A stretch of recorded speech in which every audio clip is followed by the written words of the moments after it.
Yeah, okay, great. Ladies and gentlemen, I'm here tonight to bring you some revelations, so to speak.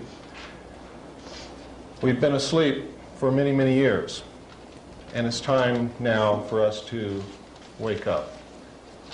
And it's time for us to wake up not in fright, not to look around and jump back from the shadows, but to come awake with our eyes open, realizing what stands in front of us and what we must do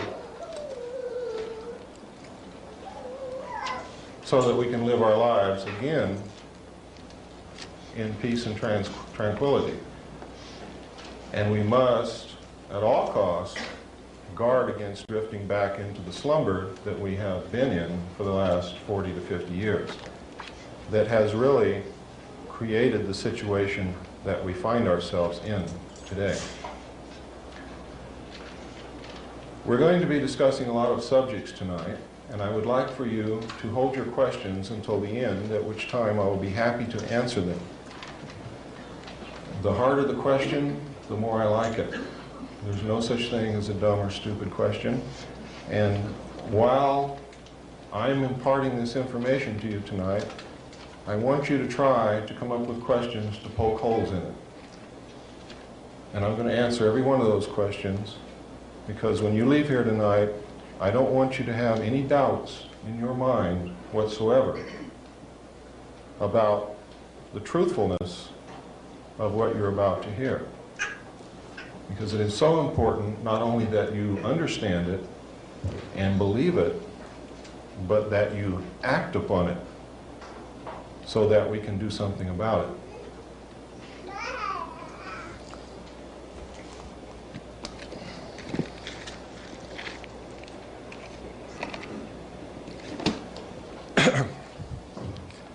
We tried to get a large television set tonight, and lo and behold, in the entire city of Sedona, this is the largest we could get.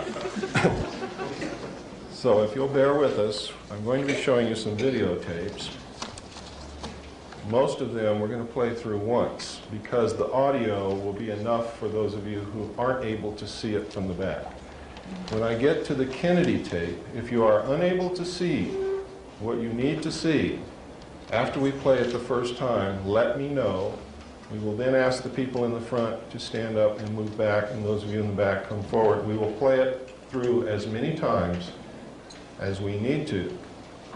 It is important that you know that you've been lied to, that your own government assassinated one of our presidents. And we're going to show that to you tonight. I would like to thank some people now and talk about some material that you're going to be seeing here in the future.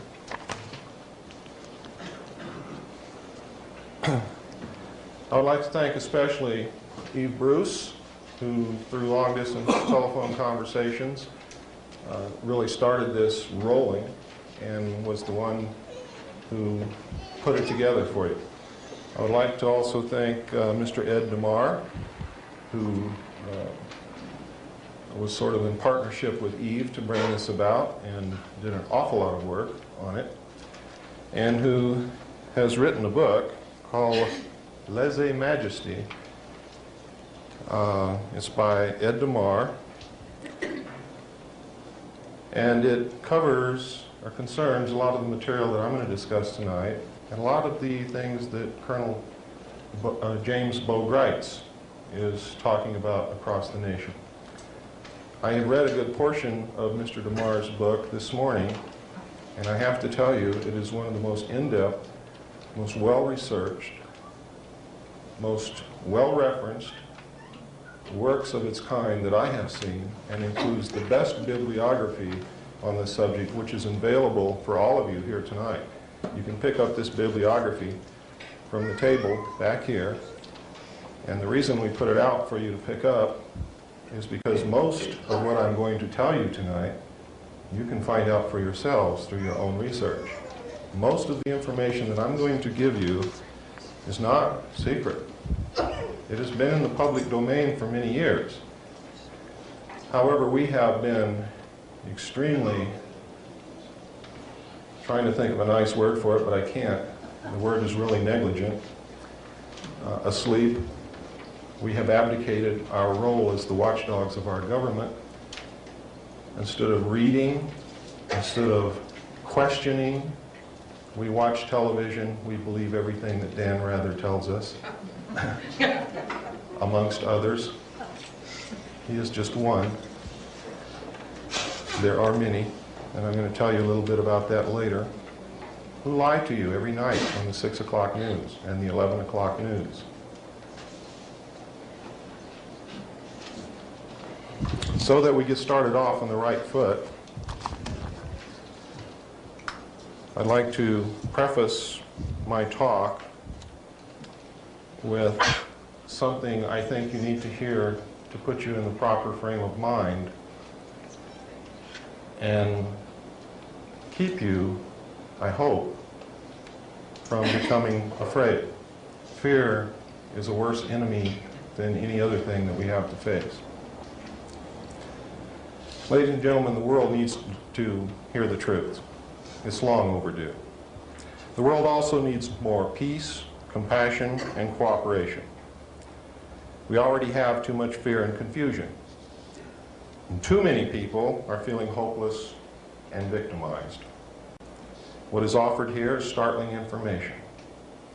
And what we ask is that if you choose to accept it, you do so with the understanding that it would not come to our attention now if we did not have the ability to successfully respond. But successful only if we bring our highest thoughts, energies, and feelings to take positive action.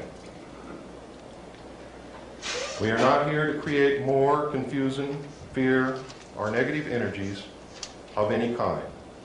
And it is important that we not give in to these in ourselves, as it would only add to what the world already has. Fearing and fighting is the old way. We've tried to change the world, and the result has been that those who managed to be the victors brought the same constrictive and negative patterns back into power. We have now come to the threshold of a new understanding, that we must fight fear with confidence, hatred with love, separateness with unity, and beliefs of being a helpless victim with the acknowledgement and acceptance of the power we have to create our own lives and then the world. It can only go in that order. For if we are still creating confusion and negativity in our own experience, we can only contribute that to the world. We can change the world, but it will not be by outward action alone. To the extent we can bring truthfulness, compassion, and peace in our own lives is the exact extent to which we will bring them into the world. This does not mean that we have to sit in our rooms until we perfect our own lives, but to realize that if we see ourselves as victims, we will be victimized. If we perceive part of the world as separate, wrong, or evil, that is exactly what we will have. This story was beautifully played out in Star Wars. Luke had to gain his own inner power first by his belief in his connectedness with all things, and could only succeed in battle by not giving in to negative feelings. The problems that have arisen in our world have come as a reflection of our own collective fears, beliefs in separateness, and refusal to accept our own power and responsibility for the events in our lives. If we give in to these same feelings again, the battle will be lost before it is begun. Now I want you to bear that in mind. I want you to bear in mind that what has happened over the years, we bear a major part or portion of the responsibility. And it is up to us, in the abdication of others to correct the situation, to correct it. We are powerful. each and every one of us is worthy, is powerful, has great potential to change the world. If you look back through history, you will find at least 27 incidences that I can pinpoint where one man or one woman has changed the entire world. So if you doubt your ability to successfully act and change the world, I challenge you to re-examine that belief, and I challenge you to stand up, take action, and I guarantee you that you will be amazed at the power that you really, really have. Ladies and gentlemen, what I'm talking about tonight began many years ago, 250 years ago to be exact. This is not something that has happened overnight. This is not something that's going to go away overnight. But it is something that we can begin to work on, and we can make major changes before the end of this year. And before the night is over, that is going to be my challenge to you. And my commission to you is to help us bring about those changes. And I'll tell you exactly what those are.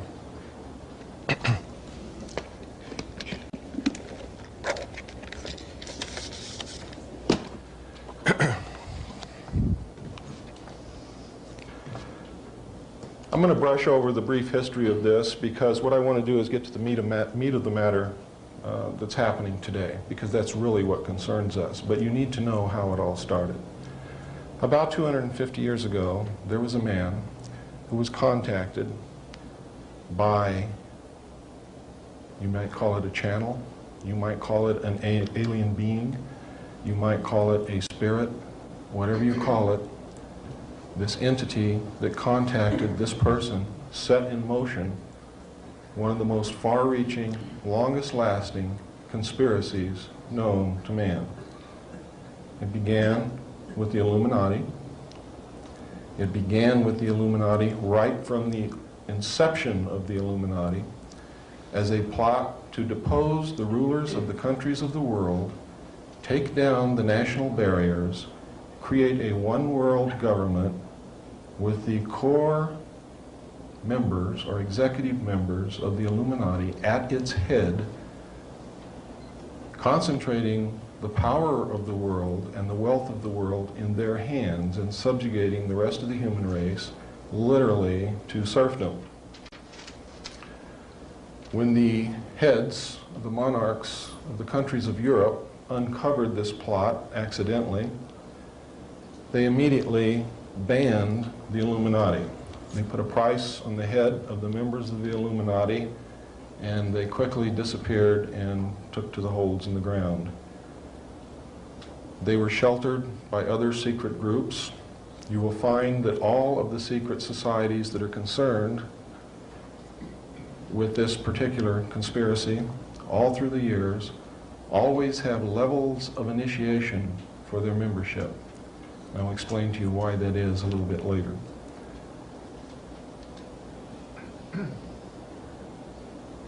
This is really a European thing, but it has spread to the United States. The major controlling membership of these secret societies is a group known as the Round Table of Nine. They are the heads of the most powerful banking families in the world.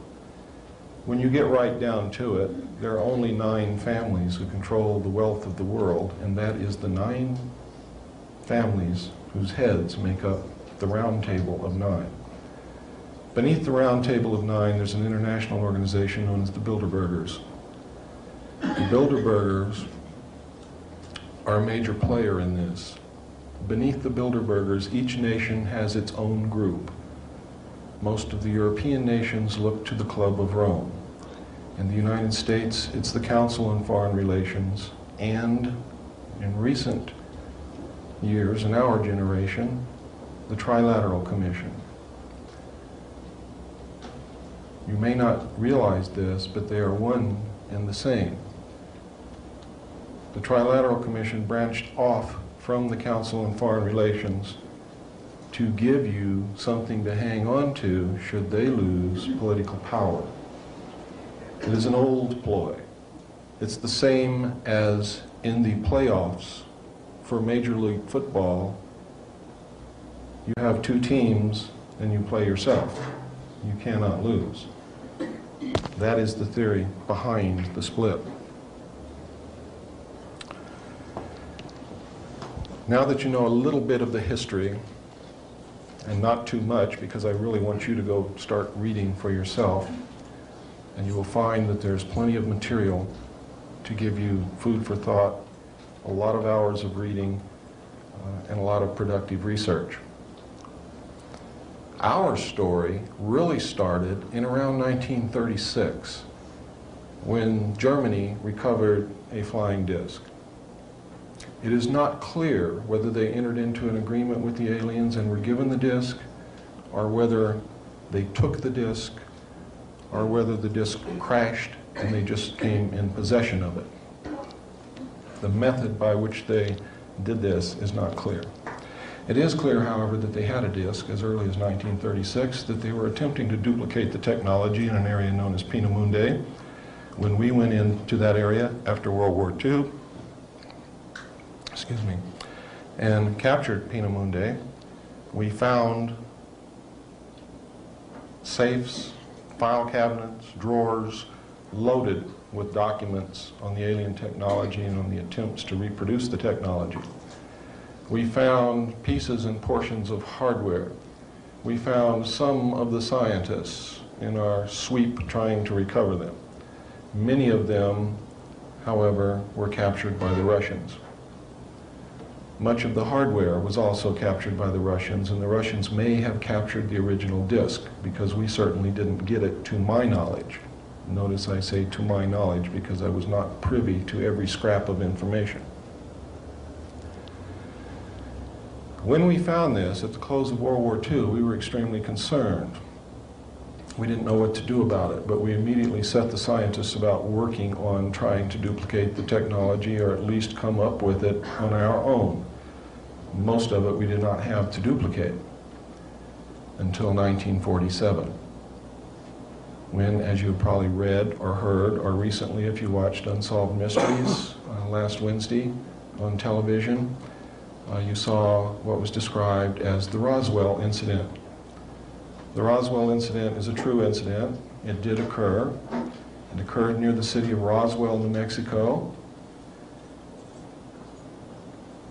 And what actually happened, there was a thunderstorm. A disc was seen flying over two cities in the direction where the wreckage was found. The disc either exploded in the air or hit something in the air. But whatever happened, we know it happened in the air because debris was found in two different locations. There were large amounts of small debris scattered over a ranch that belonged to a Mr. Brazel, who was an old-time cowboy. He was a very honest man and reported it. Several miles away, there was a large, intact majority of the saucer, actually, or the disc, found on the ground with several dead alien bodies.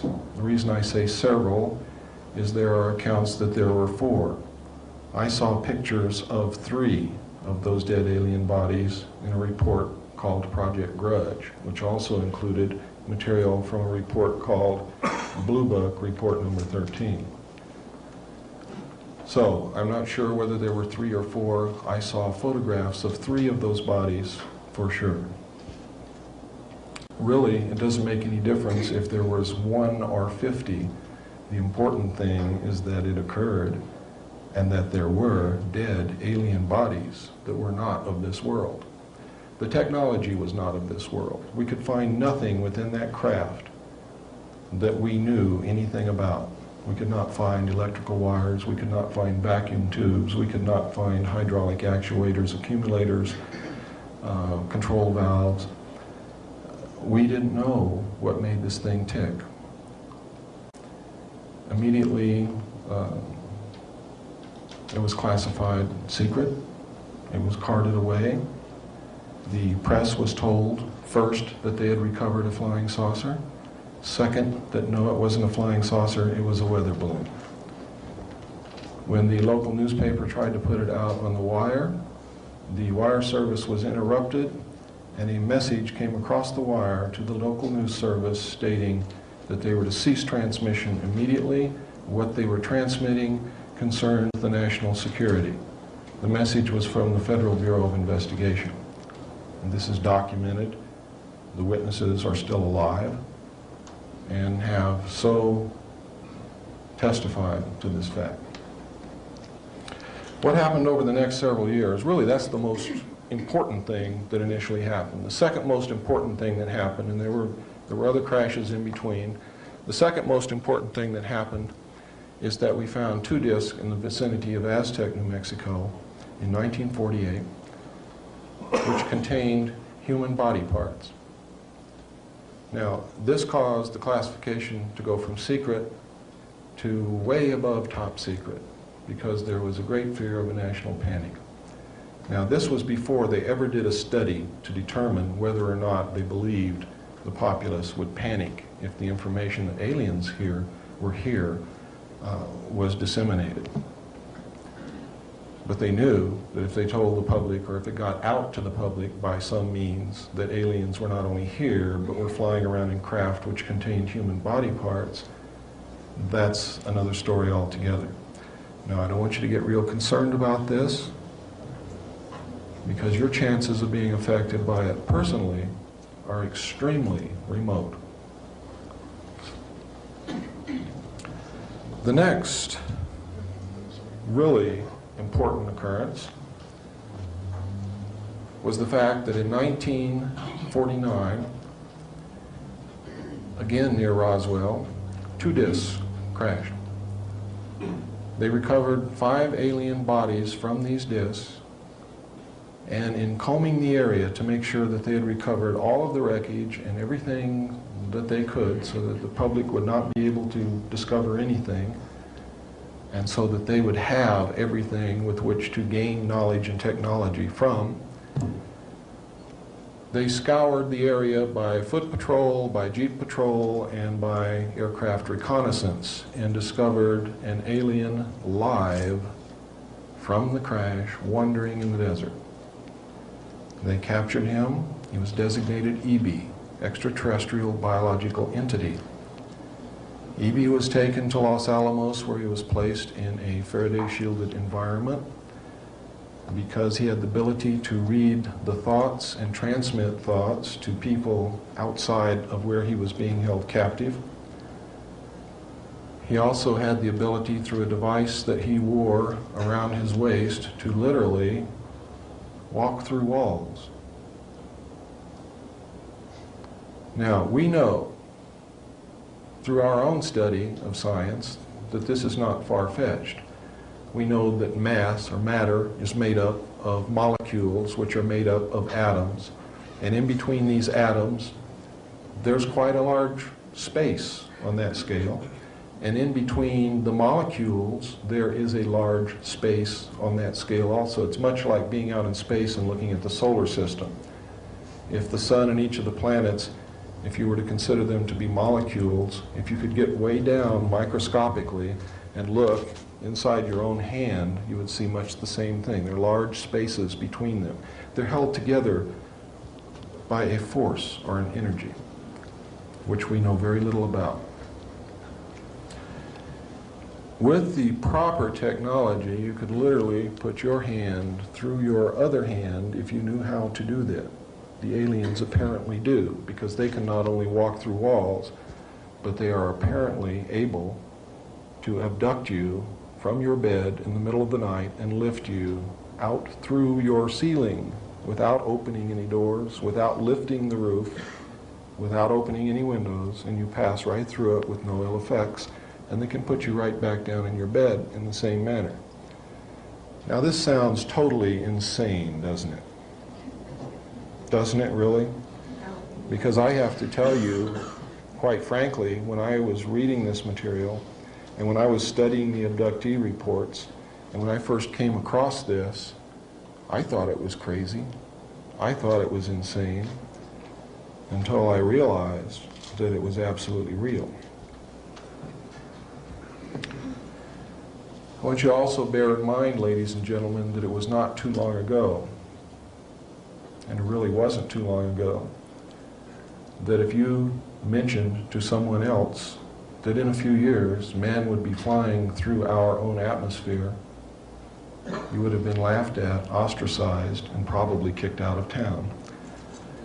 Then not long after that, when we did have aircraft and were carrying passengers flew through the air, if you had suggested to your neighbor that in a few years a man would be walking on the moon, you would have been laughed at, ridiculed, and maybe run out of town. Literally, when we put a man on the moon is when I realized that nothing is impossible. Nothing ever again can be impossible. The next most important thing that happened after they found E.B. came a few years later. E.B. became ill, and they tried to save him. They were unsuccessful. They didn't know how to go about it. But in an attempt to save him, and also in an attempt to gain favor with this technologically superior race, they began broadcasting out into space for help. We have one of your people here who crashed in one of your ships. We're trying to save his life. He's dying. Please help us save his life. By doing that, they hoped, number one, to make contact, number two, to make friendly contact, number three, that the aliens would see us as a benevolent people trying to help one of theirs and would not attempt to destroy us or hurt us. Because we realized that their technology was so far ahead of ours that in any military confrontation of any kind, we would have had no chance whatsoever. And basically that is still true today. What should give you good feelings is that if the aliens wanted to, they could have done anything that they wish to us many, many years ago, and they have not done that. So I see that as good. Hopeful. I see it pregnant with all kinds of hope and possibilities for the future. Because we know as the human race, what we usually do to an inferior culture, if we're technologically superior, is usually not that good. So there is a great deal of hope. There's a great deal of promise in that. E.B. died in June of 1952. As of the time of E.B.'s death, we had not had any answer to the message that we had sent out into space. The movie that you saw, called E.T., is the story of E.B. They have changed some things around to make it more palatable to you. The beginning of the story, he's running around in the desert. He's lost. The government is chasing him. In the real story, the government caught him. In the movie, the little boy gets him. And they form this symbiotic relationship. They're each getting something from the other. And it's a wonderful story. Well, in real life, the real life E.B. was assigned an Air Force officer to watch over him, become his friend, get as much information from him as he could, be his mentor, be his captor. And the same symbiotic relationship developed between E.B. and this Air Force officer, to the point where when E.B. died, the Air Force officer cried. He was deeply hurt. He'd lost a dear friend. because he had been with E.B. literally night and day since they had found him. In the movie, E.B. gets very ill, and everybody's very concerned. And the little boy plays the role of the Air Force officer. And you see that he cries. But in the film, he lives. E.T. Call Home was Project Sigma to attempt to make communications with the aliens to come and help save the life of E.B. The government, ladies and gentlemen, is giving you information at an unprecedented rate every day. They are trying to get to your subconscious and tell you the story of what has happened over the last 44 years. So that when the truth comes out, it is not a critical shock. You will be prepared for it. You will understand what is happening. In 1953, we detected large objects in space coming toward the Earth. They took up a high orbit around the equator. These objects were determined to be spacecraft intelligently controlled. We did establish communications with them. Arrangements were made for them to land. There were 3 landings in 1954. One took place at Holloman Air Force Base in New Mexico. One took place at Edwards Air Force Base in California. The other one, do not hold me to this because I cannot substantiate it, but I believe it was at Homestead Air Force Base in Florida. I believe that the aliens who contacted us, who were attempting to help us, who refused to give us technology, who wanted to help us with our spiritual development, I believe that that landing took place at Homestead Air Force Base in Florida. But I can't get any verification from that from any source, so don't put that down as fact, put it down as a possibility. The other 2 bases, the other 2 landings I know occurred without a doubt at Holloman Air Force Base and Edwards Air Force Base. The first landing occurred at Holloman Air Force Base, where the aliens met with our intelligence officers. They reached a basic agreement after several hours. They were able to communicate. They left one hostage with us, his name was Krill, as a pledge that they would return and formalize an agreement. Later in 1954, they landed again at Edwards Air Force Base. President Eisenhower had arranged to be on vacation in Palm Springs. At the appointed date and time, President Eisenhower was whisked away. He actually disappeared. Nobody even saw the helicopter come or go, but he just flat disappeared. The press was really shook up, and if you read the newspapers during that period of time, you will find that the press literally went wild trying to locate him. They were given a story that he was taken to a dentist for a toothache. They never found a dentist that treated President Eisenhower. In fact, he was at Edwards Air Force Base. He reached a formal agreement with the aliens and a treaty was signed. This was played out in a movie that you saw called Close Encounters of the Third Kind. Everything that you saw in that movie, except for finding the ship in the desert and the plains in Mexico and those types of things, was true. People were and are still being abducted. People were and are still being picked up and relocated, decontaminated, brainwashed, given new identities, and put back into society in some other location. It's for their own protection, really. In most cases, in some cases, it's a travesty of justice. People are being implanted. The implants were played out by the silly little tune that people got in their head. That represented the implants. They couldn't get this out of their head. They would have a close encounter with an alien disc, and they would hear this tune, and they could never ever get rid of it. And it drove them to do some crazy things. And there are people today who are being driven to do some crazy things. I know some abductees who wake up one morning after they've had an abduction experience and they've got to move.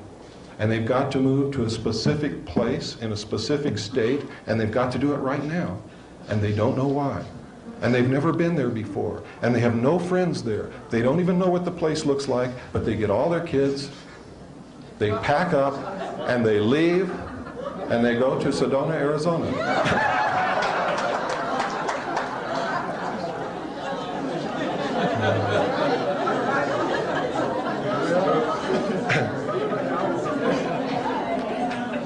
Some of them go to Yelm, Washington.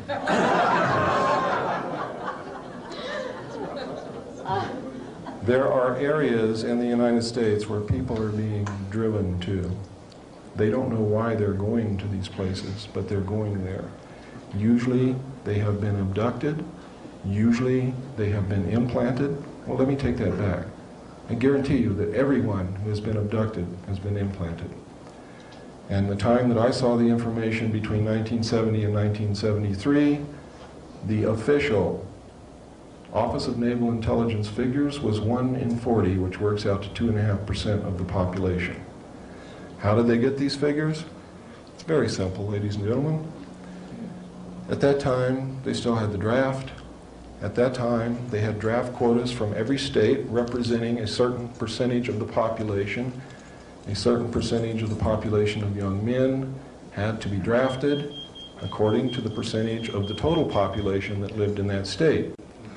When they came in for induction into the military service, they were given an extensive medical examination, and even at that time, ladies and gentlemen, we did have magnetic resonance imaging capability, but the military did not put it out to the civilian community as yet. This was a new technique, a new development.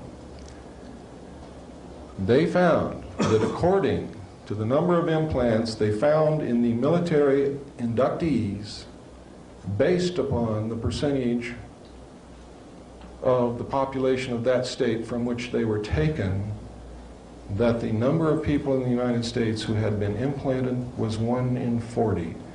I sincerely believe that that was an underestimate, maybe a large underestimate, simply because now today most of the abductees are women, and that sampling was taken from only men.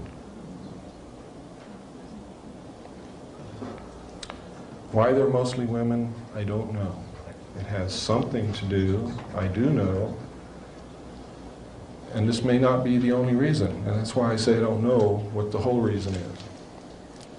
It has something to do with the attempts for them to preserve their race in an attempt to crossbreed with human beings, either as a direct attempt by implanting or impregnating the female and allowing the baby to come to the first trimester, at which point they're abducted again and the fetus is removed, or by harvesting sperm and ova from selected human beings and attempting to grow this crossbreed in the laboratory. There is tremendous evidence to support this. Now, let me digress back again to the next major step that happened, was that in 1954, when after President Eisenhower had become incumbent with the office, he realized that he was going to have to deal with this, and he also realized, as I realized a long time ago, you can't believe what's happening. You can't believe what the aliens tell us, whether they be good, bad, etherical, interdimensional, whatever. There is so much deception and so many lies involved with this that you have to step back and say, I'm not going to believe anything until I can prove it. And to do otherwise is to put yourself in terrible jeopardy. Believe me, terrible jeopardy. And I can cite instances where this has happened. President Eisenhower knew that he wasn't capable of determining what the truth was, but he knew that there were some pretty smart people in this country. He put together an organization called MJ-12, or Majority 12. Majority 12 was made up of 6 men from the United States government.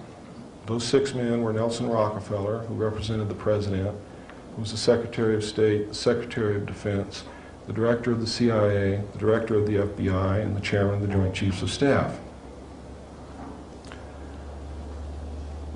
The balance of MJ-12 was made up of the Executive Committee of the Council on Foreign Relations.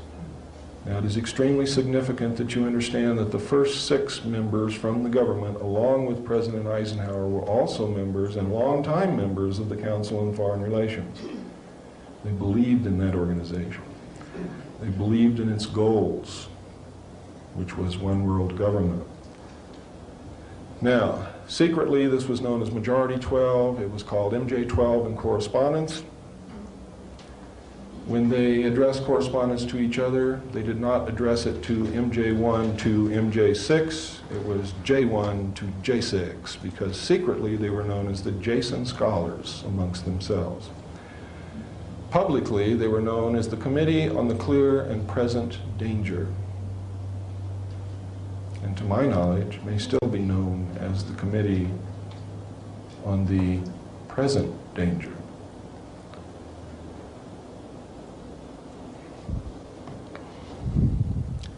I remember MJ-12 as being 12 men. However, I am still in the process of remembering, and my memory is constantly being joggled and jiggled.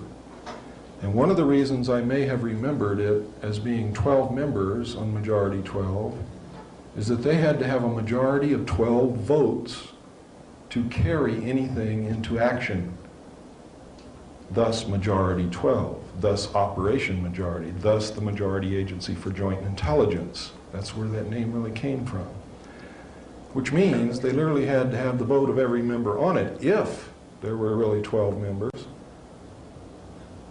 But having to have 12 votes to carry, being named Majority 12 or MJ-12 could have just been enough to make me believe that they only had 12 members.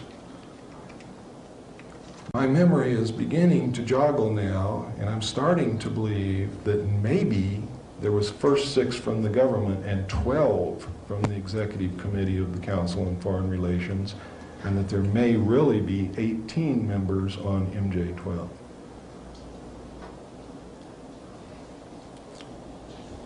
Whenever I believe that a correction needs to be made, first, I wasn't going to do this. But that's wrong not to do that. It's wrong to stick to your guns because you don't want to change anything. That's silly. Because, ladies and gentlemen, it doesn't make any difference if there's 1 member, if there's 12 members, or if there's 18 members. What makes a difference is that Majority 12 exists, MJ-12 exists. These men were all members of the Council on Foreign Relations, and they are the secret government. That's what really counts. Now, I'm telling you this tonight, there may be a discrepancy in the number of members because I haven't confirmed it yet. But I know that there were at least 12.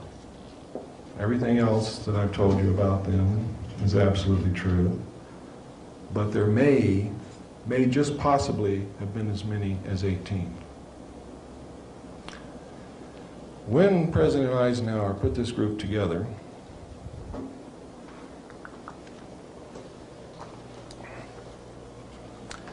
oh, thank you. I didn't realize how thirsty I was. When he put this group together, and President Eisenhower may have done this intentionally, but there's no reason to believe that he did, because there's nothing to tell us that he did. But having been a member of the Council on Foreign Relations, he may have done this intentionally. These people saw this as the opportunity that they had been looking for all of their history. It was the opportunity finally to control one of the major superpowers of the world behind the scenes. Because who gets knocked off when things go wrong? The person standing out in front, right? The people behind the scenes just chuckle and laugh and say, they got the wrong guy, and they put another one right up there for you to knock off. If you're even smart enough to knock somebody off, which we haven't been. The only ones that have been knocked off, they did the knocking off. Through a whole bunch of secret executive orders and NSC memos, which are in fact executive orders, they reached the habit actually of using NSC memos in place of presidential executive orders to prevent the government from falling should the public find out what was really going on. It was to save the presidency. What started out as a means to save the presidency resulted in a means to prevent the president from knowing the truth. Up until President Bush, President Eisenhower was the last president who knew the entire truth. And when he left office, he could see what was happening. He was a very intelligent man. He could not have been the overall commander of all Allied forces in Europe with 5 stars and then reached the office of president if he had been a dummy. He was not Dan Quayle, I can guarantee you. He knew what was happening, and he attempted to warn us when he left office. He told us quite bluntly and in no uncertain terms to beware of the military-industrial complex. And who is the military-industrial complex? It is the members of the Council on Foreign Relations, and since the inception of the Trilateral Commission as well. The Council on Foreign Relations and the Trilateral Commission control the board of directors, the majority of the stock, and usually the president and CEO of all the major corporations in the United States of America, including the news media, the major publishing interests, etc., etc., etc. Usually the president and CEO is a member of the Council on Foreign Relations and or the Trilateral Commissions. Many of them have dual membership. The Board of Directors is always controlled. Council on Foreign Relations and Trilateral Commission members own the majority of the stock. Nelson Rockefeller and David Rockefeller and the Rockefeller Foundation and the Ford Foundation and the Carnegie Foundation, which, by the way, the Rockefeller family owns the Ford Foundation and the Carnegie Foundation, believe it or not, own the majority of the stock in the major corporations in the United States of America. They own the majority of the American-held stock of the Federal Reserve, but the majority of the stock of the Federal Reserve is owned by the European bankers. America has been sold right out from under our noses. It doesn't belong to us anymore. It belongs to a secret government, a secret worldwide government, which pulls the strings, which says, we want this to happen here, and it does. We want this to happen here, and it does, invariably. These men are playing a game of chess on a level that we have never imagined. They're playing chess with the world. And we don't know how to do that. We can't even conceive of that. So let's not be concerned with the world. Let's just be concerned with our country, because they cannot succeed with the world if they cannot succeed with the United States. And with your help, they will not. Where do the aliens fit into this? I've told you the most important incidents that have happened. Everything else is really trivial. I've told you about the abductions, the implants. I've told you about the mutilations, the body parts being found on the craft. I've told you about the agreement. I've told you that they're here. I've told you that we have their technology. Those are the important things. Whether they're at Area 51 or at Tonopah or down in Alabama, doesn't make any difference. They're here. Invasion is over. It's all over. Don't look for an invasion from space. It has already occurred and is over with.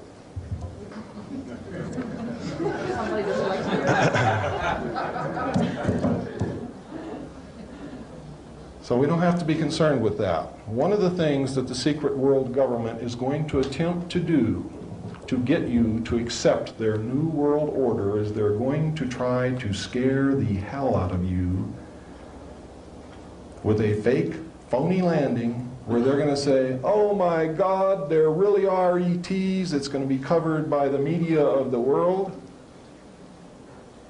And they're going to say, we're going to be invaded from outer space. We have to band together as humanity to save the planet. And most people are going to say, yeah, let's do it. One world. Imagine all the people. Imagine nothing worth fighting for. Imagine no religion. Imagine living only for today.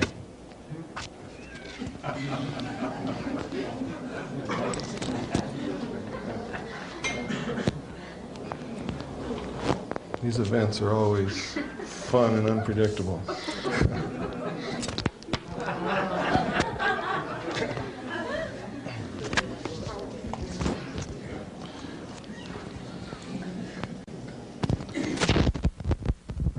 I'll tell you what, it's time. Let's take about a 5-minute break. Come up and ask quite appropriately, who the hell are you? And I used to start all of my talks out with who I am, where I'm coming from, how I saw this information, and what my stance is on it. And I eventually reached a point, and I keep forgetting that I'm not in California anymore. I reached a point where people would say, we already know who you are, tell us what you got to say. So I stopped doing that, but now I'm in Arizona, and I realize that whereas in California I'm very well known, here I may not be as well known. I was raised in a military family. My father was an Air Force pilot. He is a retired Air Force colonel at this moment. When I was a child, I heard stories about Foo Fighters and crash discs and things not of this world and strange sights up in the sky, and saw pictures that pilots took simply because I was the son of a pilot. Not because anybody was taking the time to show me. I just happened to be there when these things were discussed and when these pictures were shown and passed around. And usually was underfoot and eventually was kicked out and exiled to the back bedroom or the backyard. Eventually, though, I grew up and left home, went into the Air Force. I was assigned to the Strategic Air Command as an aircraft and missile hydraulic technician, which means that I worked on the hydraulics and the pneumatic systems, or high-pressure air systems of aircraft and missiles for the Strategic Air Command. I worked with B-52 bombers, KC-135 aircraft, which is the same as a 707, only it's for refueling other aircraft and carries fuel instead of passengers. I worked on B-58 bombers. I worked on Minuteman missiles. During the time, both when I was in school learning my trade in the Air Force and the time that I was on the job, I met people who had taken part in crash disk recoveries. And usually at the Airmen's Club or in some bar downtown or someplace, because I was a young man then, and that's where you could usually find me, with a beer in my hand looking for a girl. And if there wasn't a girl around, we lied to each other a lot. And generally, these stories I thought to be a lie until later years when I realized that these guys had been telling me the truth, and I could kick myself in the head because I had not written it down. I had not pressed them for more information at a time when they were willing to talk to me for some reason or other. When I left the Air Force, I went into the Navy, and really I had planned to just skip from service to service. I was a pretty crazy young kid. I was gung-ho. I was raised on John Wayne movies and Sergeant Rock comic books. I came from a military family. My whole family was in the military service. Uncles, grandfathers, brother, everybody. We were service people. We were government people. We were patriots. We cared. We believed that the best thing that a man or a woman could do was to serve their country. When I went in the Navy, I volunteered for submarines because that was the weirdest thing you could do. And I was pretty weird. and I thought it would be neat to sleep underwater. So I did. While I was on submarines, being junior in the Navy, real junior, I had to stand lookout watches. Lookouts are well-trained professional observers. They are not just someone that they grab out of the galley and stick it there with a pair of binoculars. You are well trained, because before you yell to the officer of the deck that you got to shoot at something coming at you off the port beam, you got to know that that's really the enemy and not the admiral coming out for a visit. And that's really the main reason for it.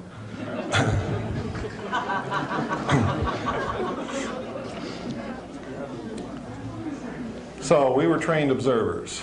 Now this is extremely important to me personally, because without this experience I probably would not have lent the importance that the later information that I was going to see, I probably would not have realized how important it was. While on lookout between the Portland-Seattle area and the Pearl Harbor area, while we were traveling on the surface as port lookout, I saw a craft the size of an aircraft carrier exit the water at a range of approximately 2.5 nautical miles off the port quarter. The port quarter is approximately 45 relative degrees off the port bow. Port is your left. Left, port wine is red. That's where the red light is on a ship. Okay, now we got through that. I was stunned.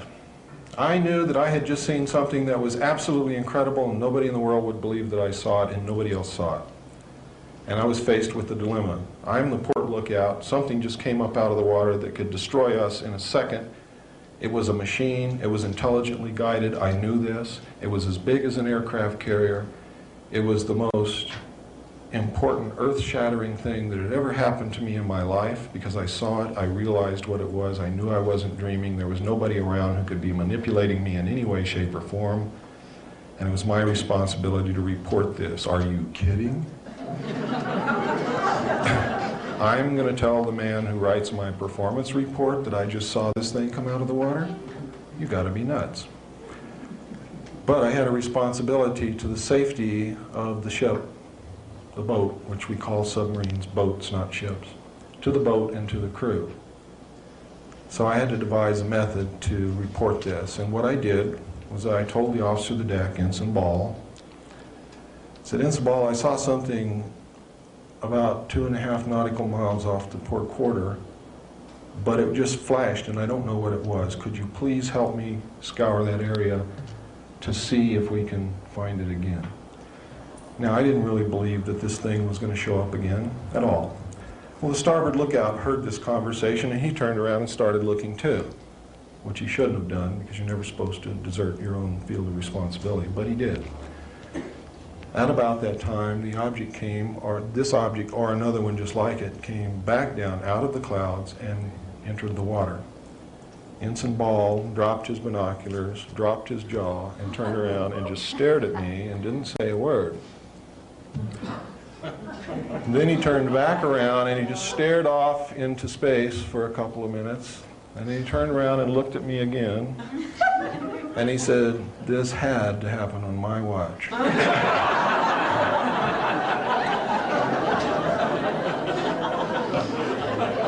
He then called the captain to the bridge, which on any naval vessel means that there is an emergency in progress. You do not call the captain to the bridge unless there is an emergency situation, unless his presence is needed.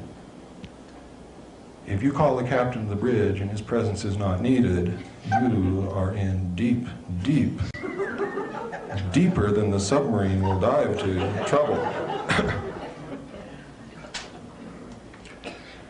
And it's lucky they didn't have submarines in the old Navy when they killed people. Now, the captain came to the bridge, and so did the chief quartermaster, because it was his job to come to the bridge with the captain with a 35mm camera anytime anything like this happened. This event repeated itself several times over a 7 to 10 minute period, and we watched it.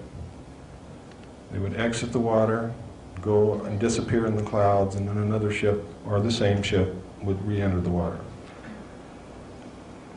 Eventually, it stopped.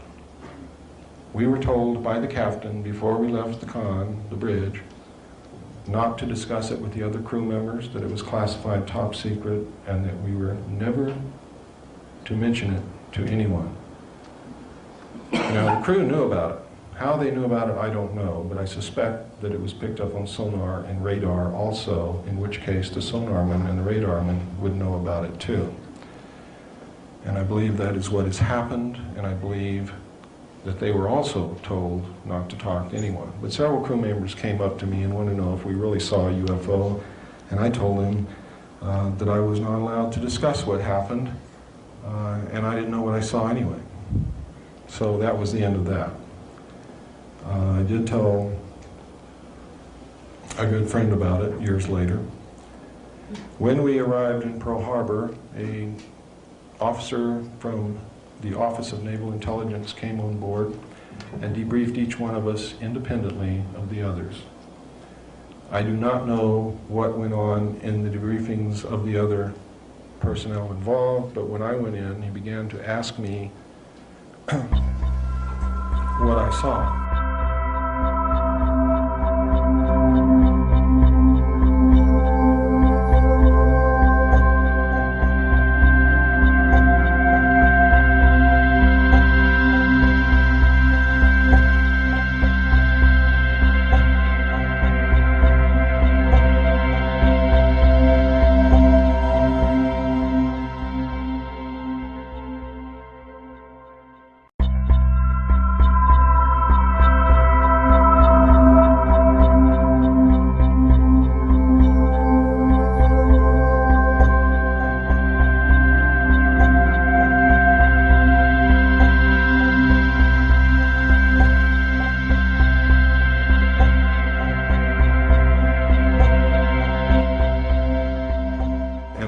Saw anyway. So that was the end of that. I did tell a good friend about it years later. When we arrived in Pearl Harbor, an officer from the Office of Naval Intelligence came on board and debriefed each one of us independently of the others. I do not know what went on in the debriefings of the other personnel involved, but when I went in, he began to ask me what I saw. When I began to describe to him what I saw, he became very upset, even enraged. And having come from a military family, having a father who was an Air Force pilot and an officer, having served 4 years in the Air Force, I knew what this man wanted to hear. It was obvious to me. So I told him what he wanted to hear so that I didn't have to go through with what I knew I would have to go through if I told him anything else. So I told him, "Sir, I did not see anything. I don't know what you're talking about." And he said, "That's the spirit."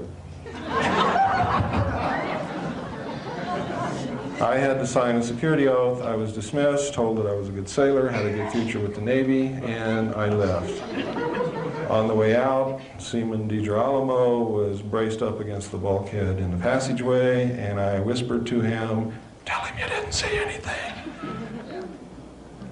And I don't know whether he did or not, because we never talked about it again amongst ourselves. Several years later, I was trained again.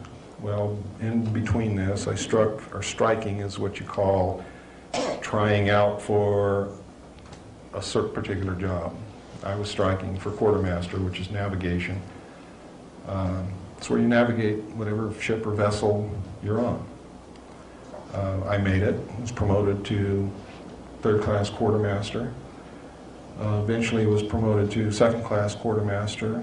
I was then trained by Naval Intelligence in my secondary NEC, which is 9545, which is internal security. I was then sent to Vietnam, where I was given a multi-million-dollar patrol boat. I was given 5 other lives to take care of and mother and be a friend to and be a daddy to and everything else, and was given a river and everybody that lived on both sides of that river and said, Bill, go out and kick their butts. And while you're out there, try to collect as much intelligence as you can, try to learn as much as you can from the local people, try to make friends with them, keep the river safe and secure, etc., etc., etc. While I was there, I learned that there was much UFO activity in Vietnam, an awful lot of UFO activity.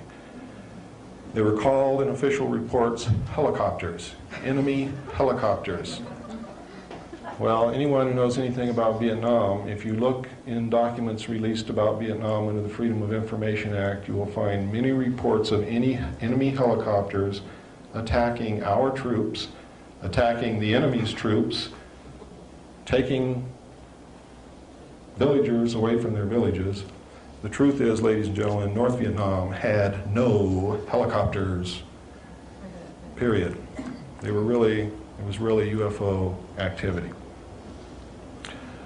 When I came back to the United States, I was assigned to the Commander-in-Chief of the United States Pacific Fleet and was specifically assigned to the intelligence briefing team for Admiral Bernard Clary, who at that time was the Commander-in-Chief of the United States Pacific Fleet.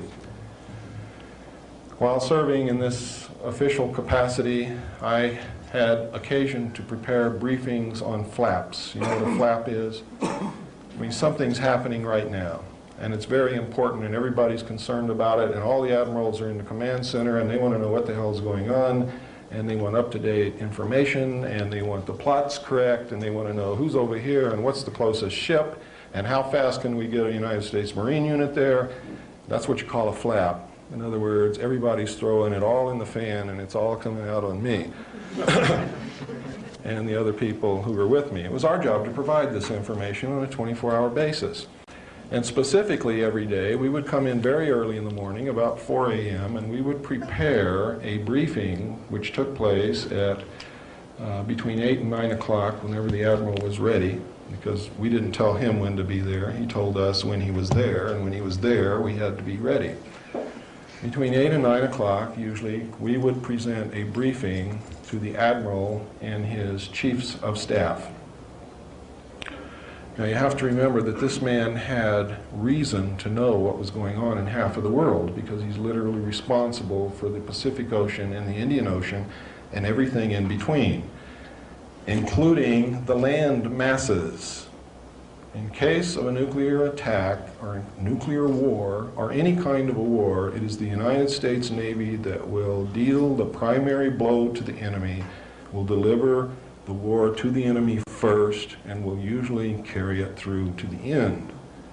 And that is the truth. So he had the need to know everything that happened in that part of the world. When alien-connected incidents occurred, we would get top secret messages marked magic, restricted information. That is not an obsolete security classification. And the first time it was used was not in the Nixon years.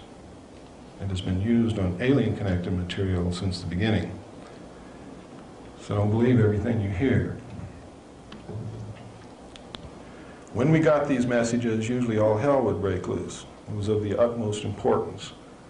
When we were briefing officers who were new in the position that they had the need to know regarding this flaps, we sometimes had to brief them on the history that led up to this incident. So then I had access to documents containing the history. Until eventually I found in my hands a document called Operation Majority and another document called Project Grudge, which contained the most astounding information I have ever seen in my life. And from that day forward, my life has never been the same. It has not been normal in any way, and I wish that it had been somebody else who had seen the information. But because no one else has had the guts to stand up and talk about what they've seen, I'm kind of glad that it was me, because I do have, and I will continue. Because you need to know what was in those documents and what's happening. Now, if I had not seen the UFO with my own eyes first, I would have thought that this whole scenario that I saw in these documents was a hoax. Not perpetrated by the Navy or the Office of Naval Intelligence or the United States government to fool me or to fool anybody else in the Navy. I would have thought it was a hoax after I had read Operation Majority that outlined the plans for the secret government, the secret world government to come into power. I would have thought that it was a hoax to scare you into bringing that about. And I still think that they're going to use it to try to bring it about.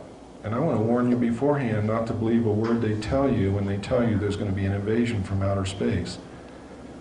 Because there's not going to be. It's already taken place. Because I saw what I saw on board that submarine, and because of the research that I've conducted since then, I know that it's real. It's not a hoax. It's not something to propel this world government into position. It's real. There's aliens here.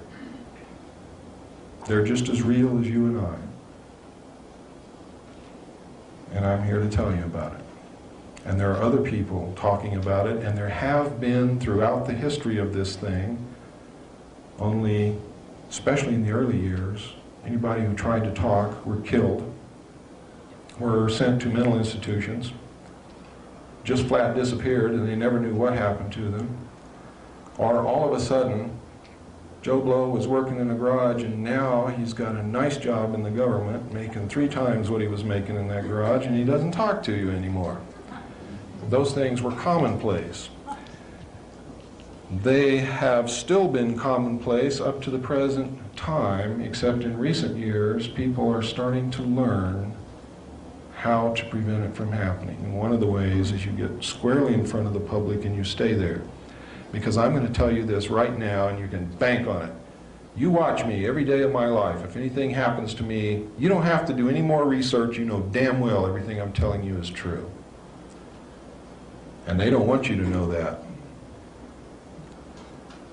So they're not going to touch me unless they can make it look like an accident where you will believe that it's an accident. And I'm telling you right now, they know how to make people die of heart attacks, strokes, brain hemorrhages. They know how to make people fall down the stairs.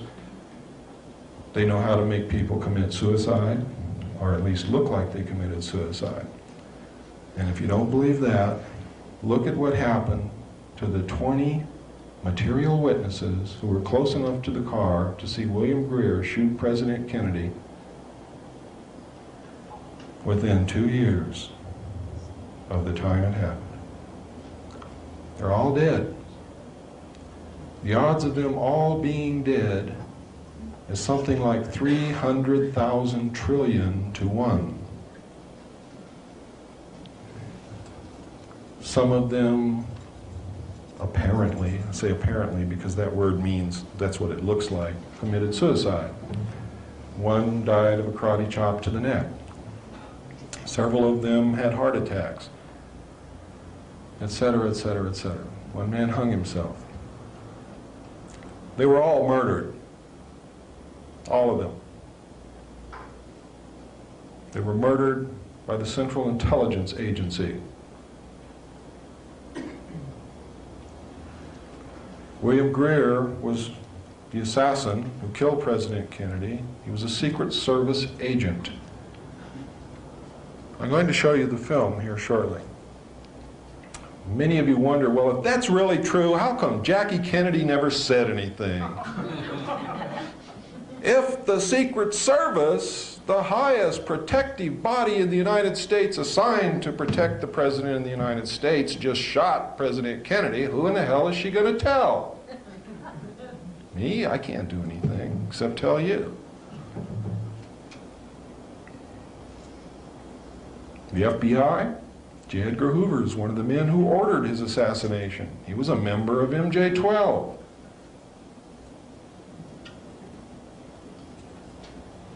Beginning to see the picture? The picture's not a pretty one.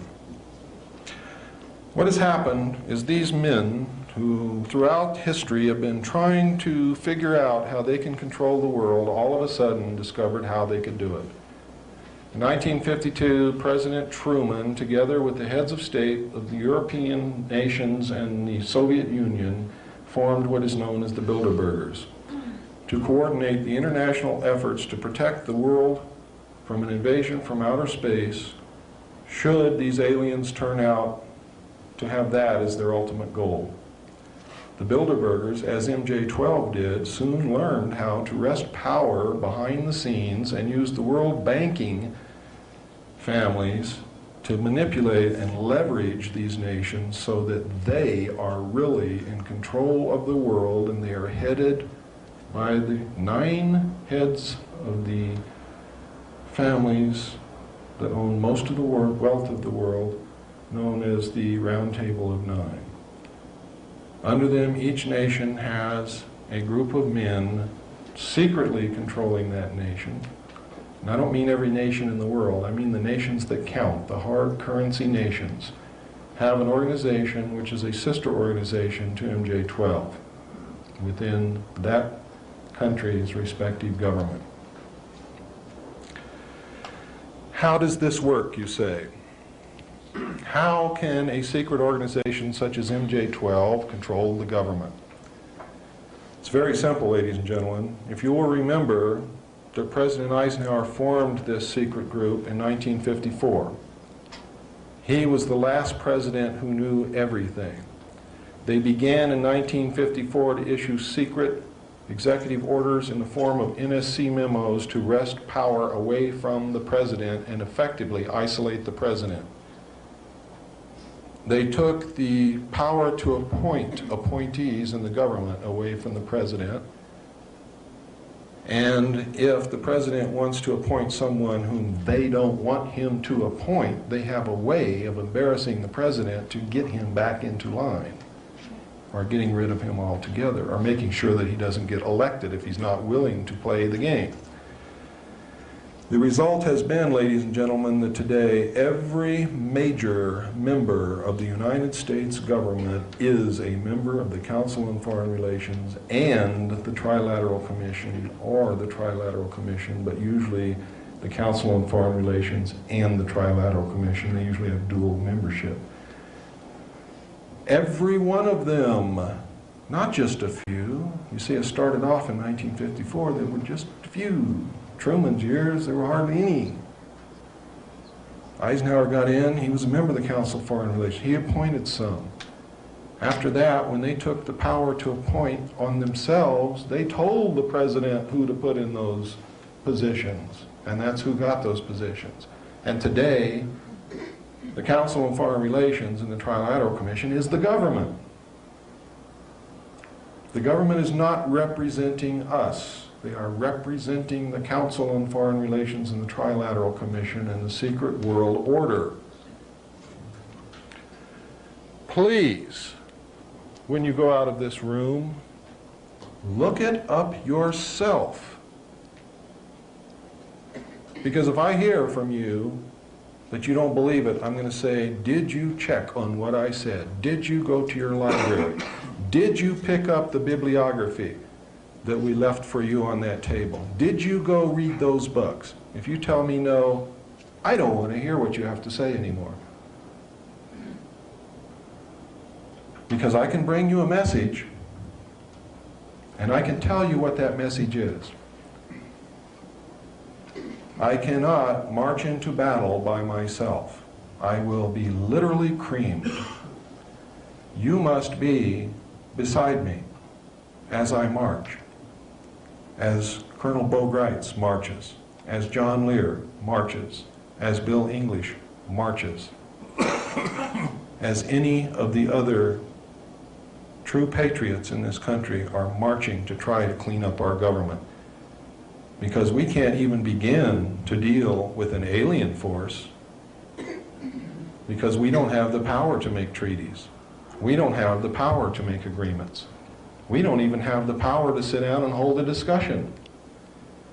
We do have the power to get rid of the ones who are not representing us and put people in who are representing us and demand that the crooks be prosecuted and get thrown in jail. We have the power to clean up our government, so then our government can represent us, and then we can deal with an alien question. So what I'm telling you tonight is forget about the aliens, because you cannot hope to deal with them until we clean up our government. Once we clean up our government, then we can deal with the other problems. Until then, we cannot. Because you can't make a treaty for me. And you can't make a treaty for her. And I can't make a treaty for any of you. It takes our government to do that. Now I want you to understand, I do not and never have advocated the overthrow of the United States government. I advocate the restoration of the United States government to its legal and proper place as our founding fathers laid out for us to follow. I advocate and will march and defend to the death the restoration of the Constitution of the United States of America. Because the Constitution of the United States of America, ladies and gentlemen, is the United States of America. We are not the United States of America.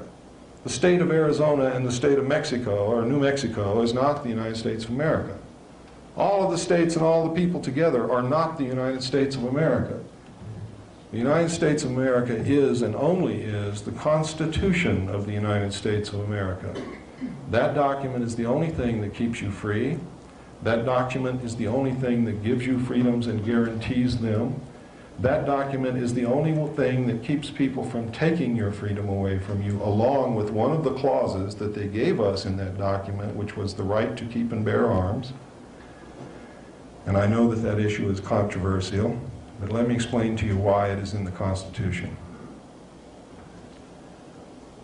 In history, all throughout history, when a despot or a conqueror or a wicked person wanted to subjugate the people, if the people were unarmed, it was easy for them to do that. In fact, it was a foregone conclusion. The only thing that has prevented that from happening in the United States is the fact that most Americans throughout our history up until recently have always had at least a .22 rifle in the closet. And no one could ever successfully march against an armed population which believed in themselves. We've lost a belief in ourselves. We've lost an understanding of the Constitution. We've lost the meaning behind it. We don't understand what our country is. We don't understand what keeps us free. And the secret government is manipulating you daily into begging them to take away your freedoms. And some of you here in this room have been begging them to take away your freedoms. You've been asking them to take away your right to keep and bear arms, which is the only thing that keeps them from destroying the Constitution, declaring martial law, and forming this world order right now. The only thing preventing that is the guns in our closets. That's all, because they would have done it years ago if it had not been for that. Many of you right now in this room have been screaming for the government to take away some of our freedoms in order to get the drugs off the streets. You've been saying, I'm willing to give up some of my freedom to get rid of this terrible plague. Let me tell you, ladies and gentlemen, it is your government who imports those drugs and who is selling those drugs to your children, and has been from the very beginning. And the only ones that they ever catch or allow to be caught are those who are in competition with them.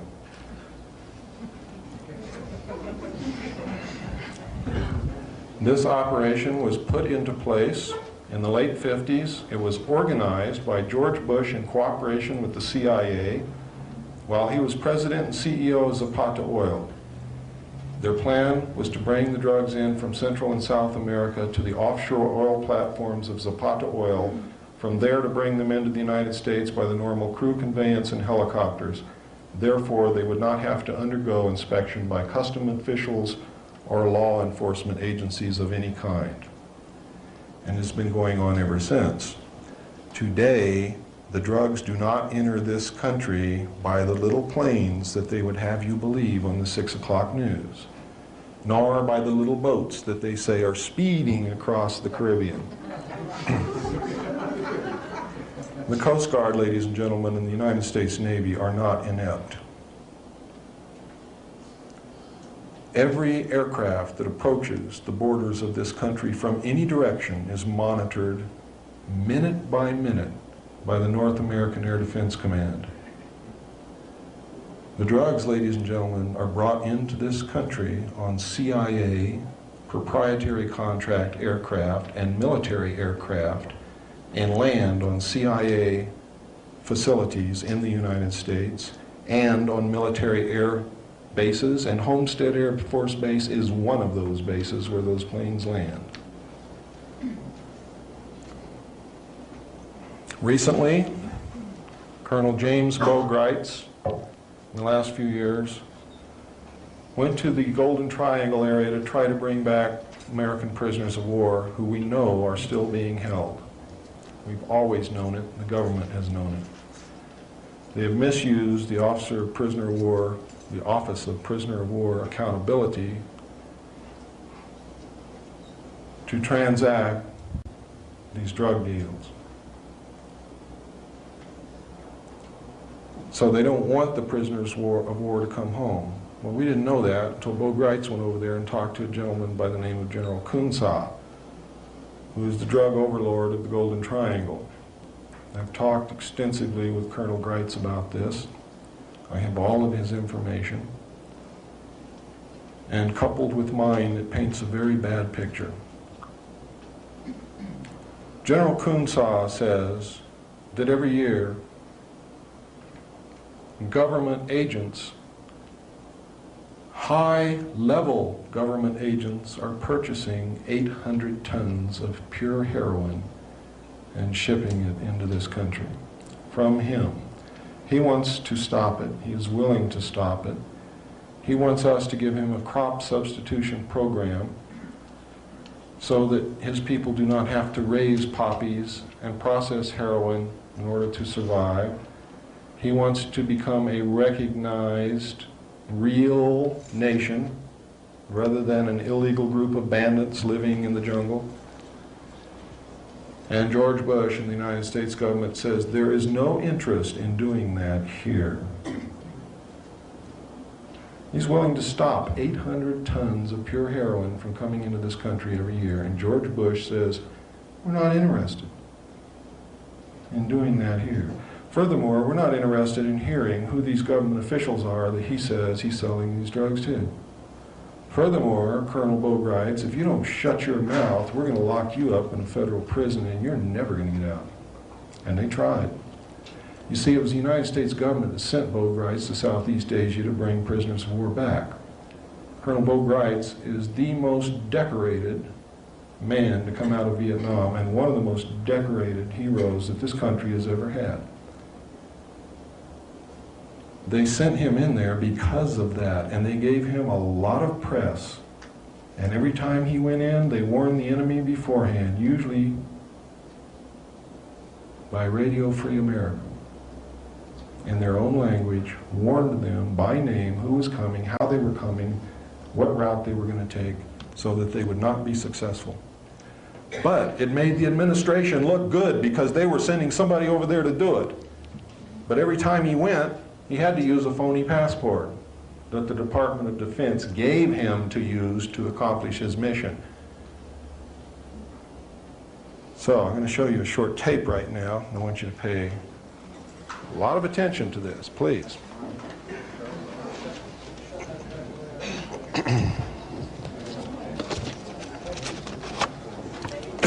We have the lights dim. Yeah, it reflects right in the center. That one back there.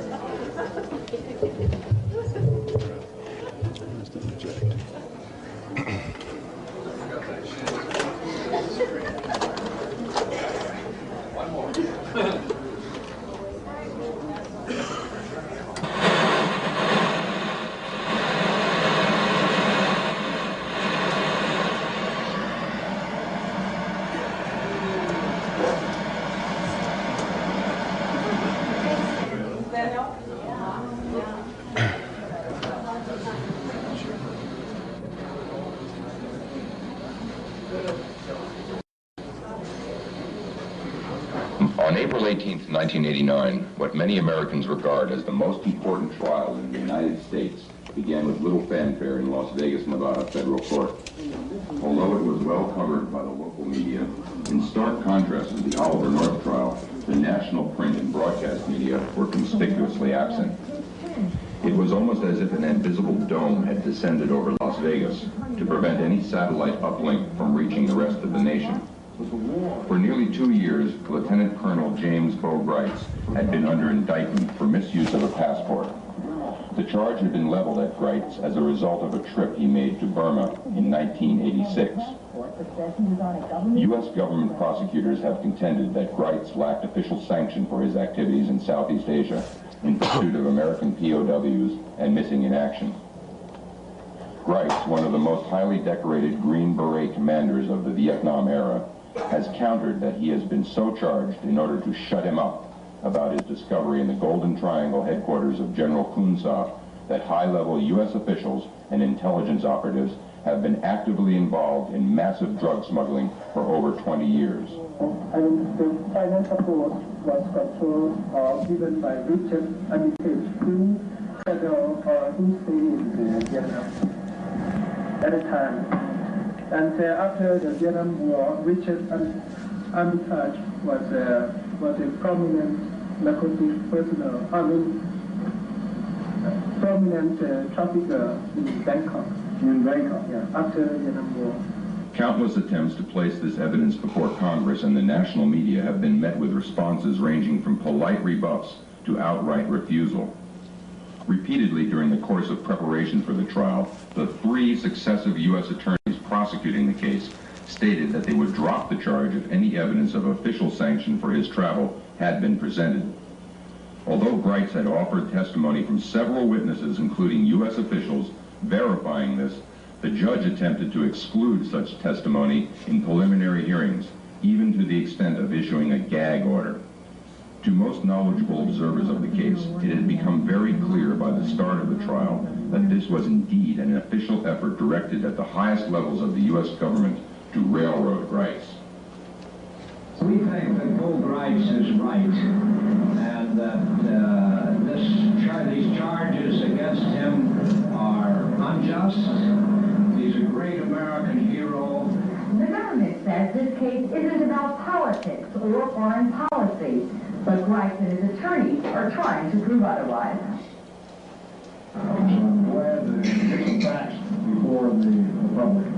It's not me on trial here. It's the government and their drug smuggling, and it's the prisoner of war issue. And it's been me who's been wanting to get this thing over with. During opening arguments, Grites' attorney Lamont Mills told the jury he won't dispute the government's charges.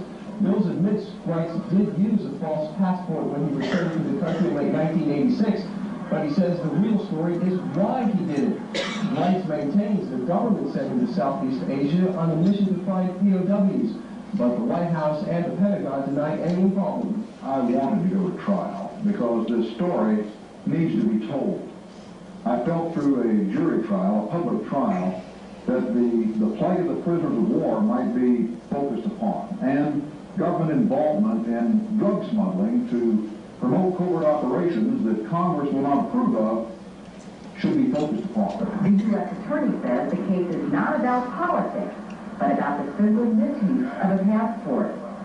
Hey, look, I got better things to do than prosecute Deer Can Commandos, I can promise you that. What's your reaction to the government calling you a Deer Can Commando?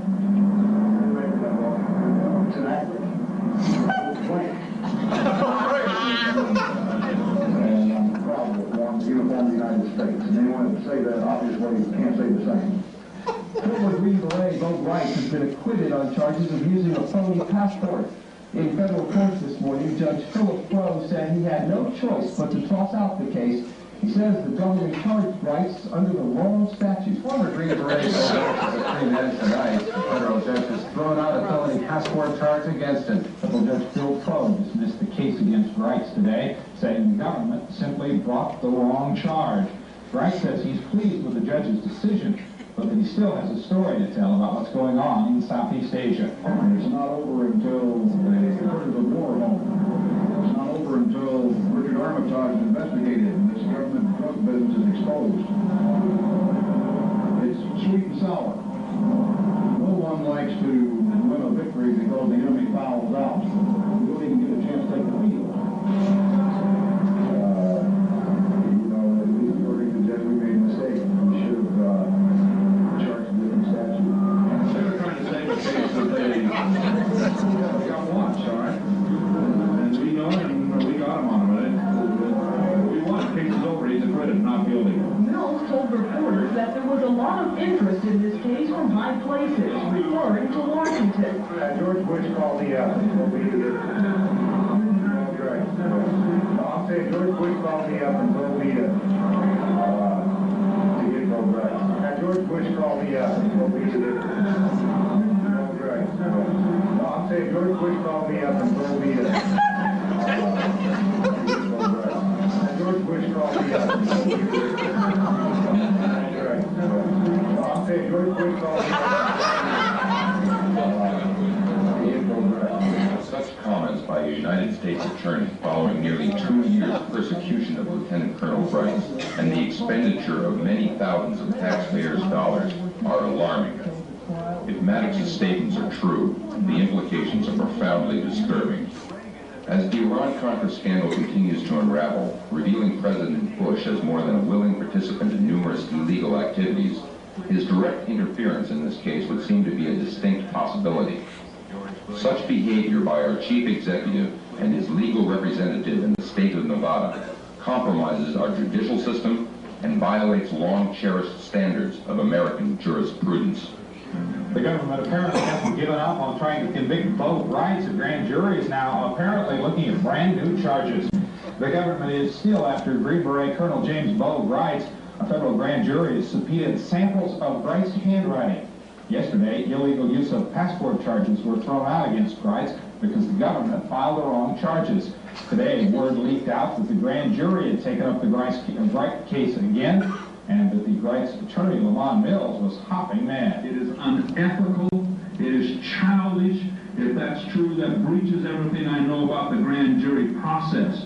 It shows someone who's embarrassed and humiliated because they did it wrong and their case was thrown out of court. If a man is guilty, let him come in with an indictment and let us go to trial and establish our case. But to release things to the press, when you just started an investigation, violates everything I know about the grand jury process in this country and the Constitution upon which it's founded, and I'm mad. I wish I would have been able to present to the public exactly why they charged me. I was told that I would serve 15 years as a felon. I was promised aggravated charges and hostile witnesses if I did not agree to cover up what I found in Burma in 1986 and 1987. I'm going to be about finding prisoners of war. If they want to prosecute me for that, they're certainly going to have the chance. Can we have the lights, please?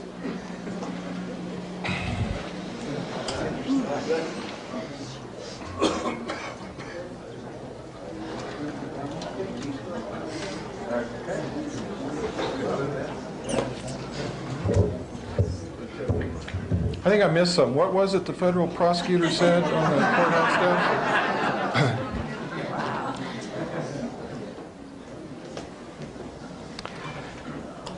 It's important that we covered that segment of this talk because it leads directly into something that I'm going to cover next. The purpose of the importation and sale of illegal drugs to the American people was to finance the alien-connected projects and other black projects which they knew they could not take to Congress for funding. For two reasons. One, everything they were doing was illegal under the Constitution, and Congress could not, in all ethical and moral standards, approve those projects or approve funding. The second reason was they believed, and with some rightfulness, that if they told Congress, it would be the same as telling the public.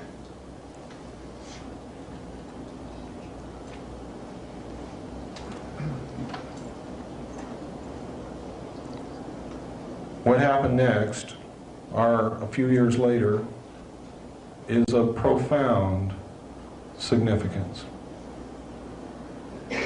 It is one of the most heinous crimes that this secret government has ever committed, and ranks, in my estimation, right alongside the sale of drugs to our children. And that is the assassination of the President of the United States. There have been 3 presidents who have left office directly because of action of MJ-12, one of them by murder, assassination, however you want to dub it, it's all the same thing. President John F. Kennedy found out somehow that the CIA was behind the drug smuggling and the sale of drugs to the American people. And if you'll remember correctly, that was the years that the hippie movement began and the flower children began to come out. And they were looking for answers because they were disillusioned. And one of the answers where they found solace was drugs. And President Kennedy was a very idealistic man. I think when he took the presidency, he fully intended to play the game until he discovered the weight of the position and the importance of the position and the trust that the American people placed in the president. And I sincerely believe that he and his brother sat down and decided that that was going to be the first honest presidency. They attempted to get rid of corporate crime, organized crime. He attempted to do things right. He was idealistic. He was charismatic. The people followed him. They loved him. We still love him. What happened to him was a terrible blow. I was sitting in a barracks. I had the, what you call the watch. And part of the watch was so boring that I was actually watching television. And what I was watching was the Kennedy motorcade in Dallas, and I was on an Air Force base called Shepherd Air Force Base in Wichita Falls, Texas. And what I saw was a man whom I believed in with all my heart, struck down in the street by a hail of bullets in a most undignified manner. And I cried, and I'm not ashamed to admit it. The tears came out of my eyes and I couldn't stop them, and I felt a great emptiness in my chest, and I knew at that moment that the world had changed and would never again be the same for me. And it never has. But I didn't know then what I was to learn later. What I was to learn later is I read in documents prepared by the Office of Naval Intelligence, and how did they know? Because they had a part in it. President Kennedy was ordered to be assassinated by MJ-12 because he had discovered that the CIA was importing and selling drugs to our children, and he ordered them to stop it. And he told them, if you don't stop it, you're going to be sorry, because I'll stop it and you'll all pay the price. Well, they didn't like that, and they knew they would lose a lot of money. And they knew they would not be able to accomplish their objectives. The second thing he told them is, I want you to implement a plan to reveal the presence of aliens on this earth to the American people within the following year. They didn't like that either, and they thought it was premature. They had already done a study which indicated that the American people would panic, that the panic would lead into anarchy, which would cause the collapse of the government, that our religious structure would collapse, that a large segment of the people would begin worshiping the aliens, that our economy would collapse, the stock market would collapse. They had doom and gloom and dark clouds for everything. I don't believe that will happen. And it certainly, in my estimation, did not justify the murder of the President of the United States. The murder was carried out in Dallas by teams which consisted of the United States Navy, which was to take care of the body, make sure that the autopsy was done in a manner that would not disclose the true facts. The body was kept under surveillance and custody of the United States Navy the whole time, was taken to a naval hospital. Most of these people involved were attached to naval intelligence. It involved Division 5 of the FBI, who was training people, assassination teams, to go into Cuba and assassinate Fidel Castro. It involved the Secret Service and the CIA.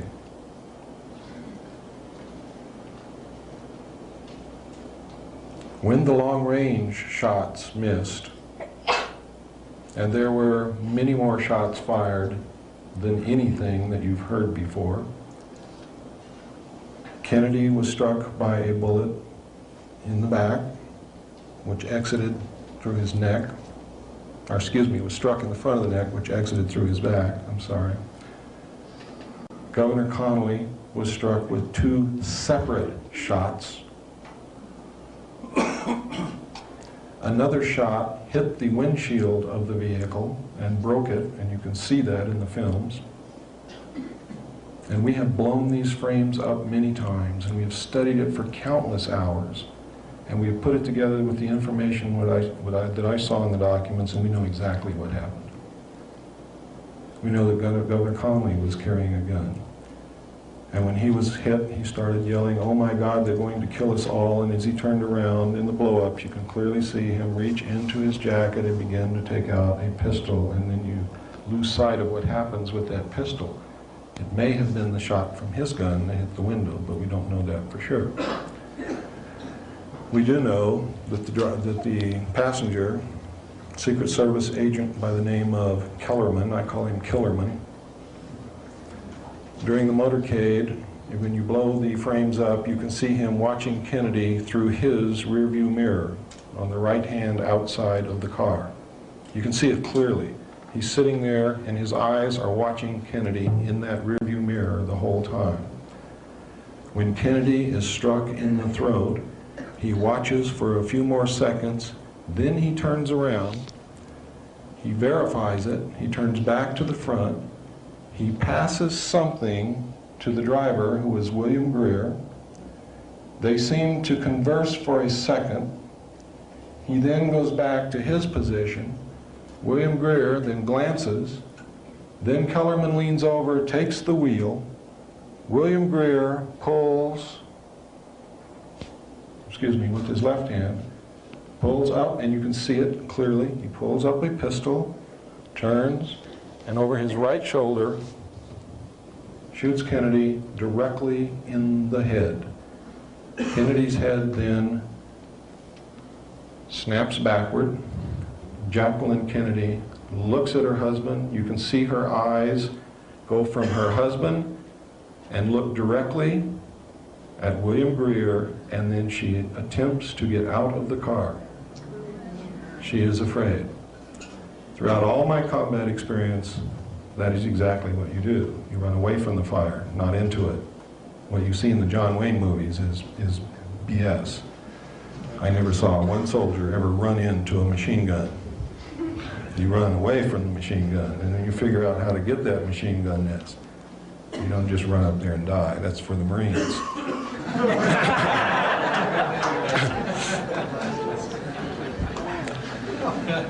If there are any ex-Marines in the crowd, I certainly do not intend to slight you. The Marines are probably one of the bravest group of men that we have in this country.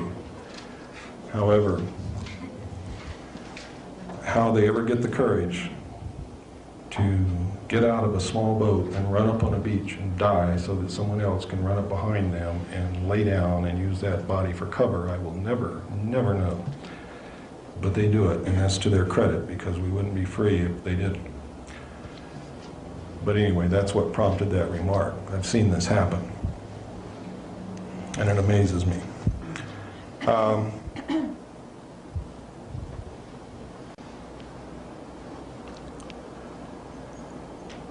What happened next was that both men in the front seat hunched down. The car speeds up out of sight.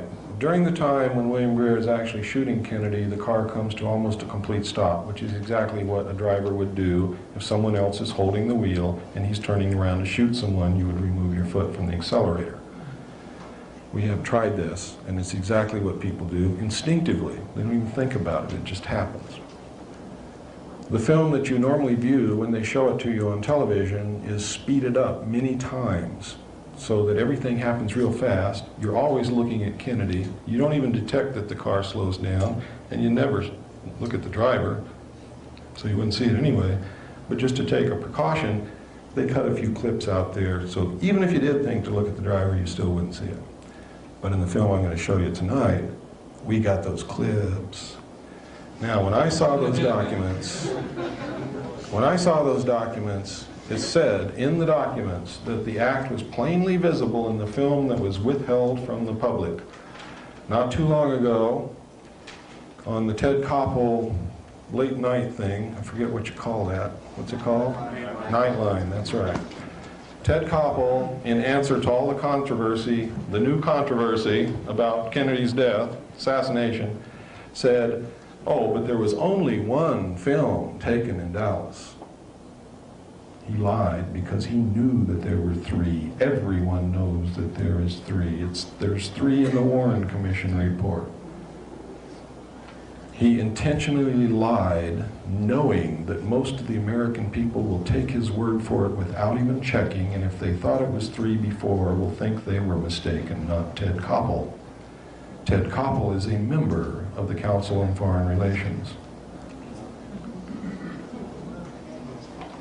Stop listening to the nightly news. They're lying to you. The best thing that you can ever do is turn your television off or burn it, or give it to little Johnny, who has a screwdriver and needs something to play with.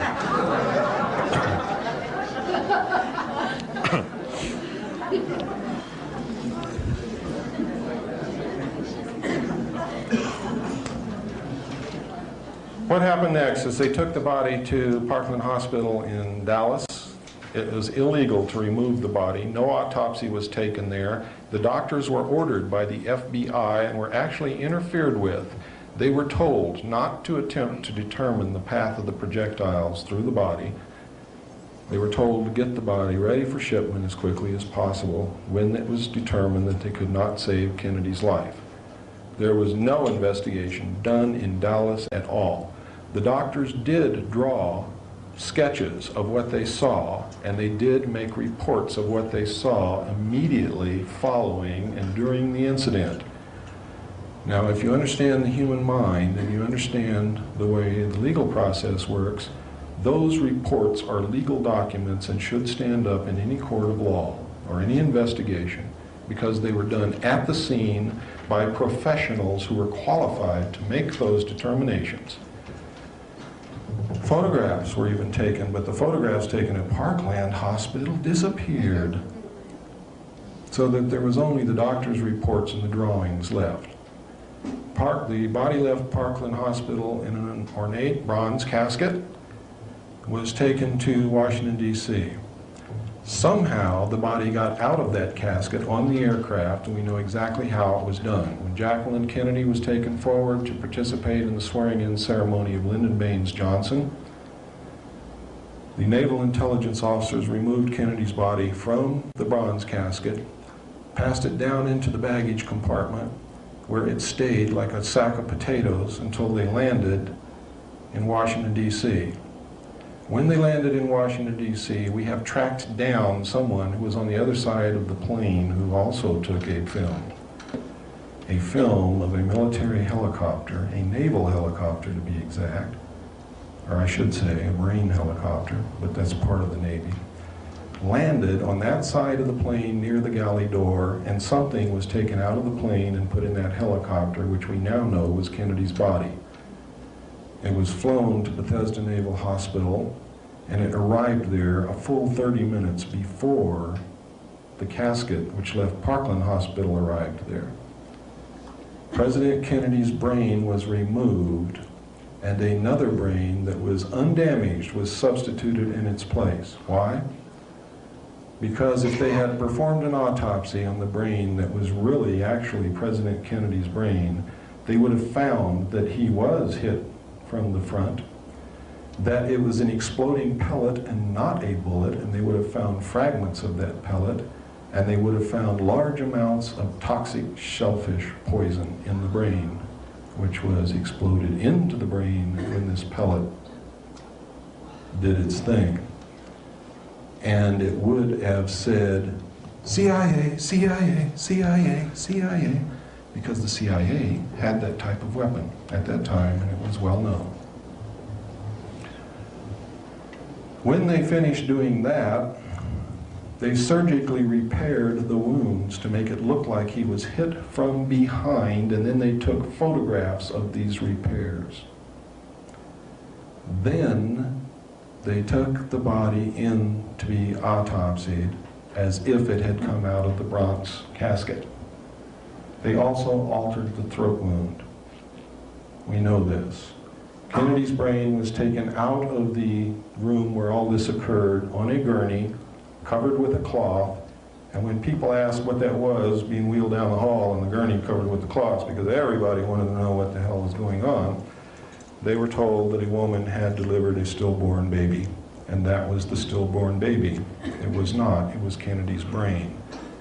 Checking the records and doing thorough research, we have found out that there was no stillborn baby in Bethesda Naval Hospital on that day, or the day before, or the day after. Witnesses asked what the other casket was doing in the room. They were told that an Army colonel had died and the casket was prepared for him because he had died that day and the family had requested a quick burial. Checking the records, an Army colonel had not died in that hospital. In fact, no one had died in that hospital that day, and an Army colonel had not died in that hospital for some time.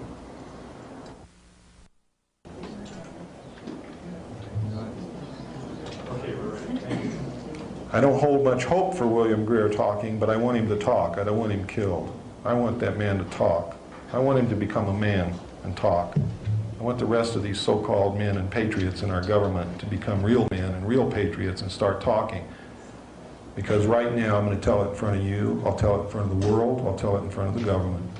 Our top military commanders are cowards and they are traitors. The men who represent us are cowards and traitors, and they're all afraid to talk. They're scared to death to talk. They'll let the country go down the tubes before they'll stand up and do what a man should do. And what our history demands that any man who calls himself a patriot do. Stand up and talk and tell the truth. And I'm going to continue, and I'm going to ask that you continue with some of the things that I'm going to ask you to do tonight when you leave here over the next few days and into the next year. I'm going to ask you to continue until we clean up this government, until it gets back to a government of, for, and by the people.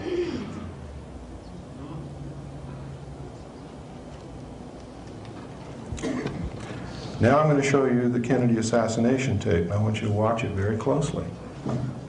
And if you can't see it, we'll run it again. And if you still can't see it, we'll run it again. I don't care how long it takes, because you need to know this. You need to know who killed your president, and you need to know why. And you need to be incensed, you need to be outraged, you need to know that you have the power to do something about it, and then you've got to do it. You have to do it. And I'm going to give you this challenge. If you can't do it, you ought to go live in another country.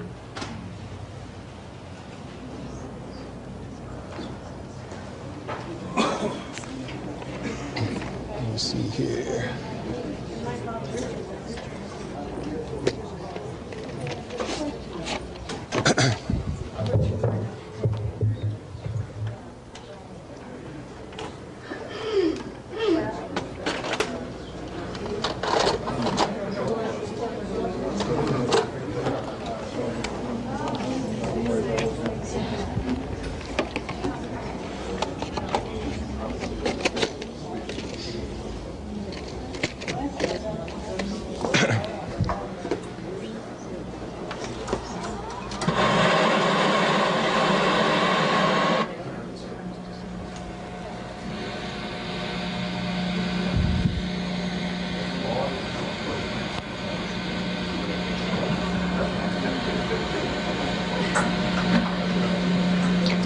Nearly 25 years ago, the people of the United States and the world were shattered by the impact of an assassin's bullet upon the helpless, unsuspecting young President of the United States, John Fitzgerald Kennedy. Watch the driver, not Kennedy! Bullets has penetrated deeply into the body and soul of America, destroying the very lives of thousands and the heart and trust and political will of literally millions.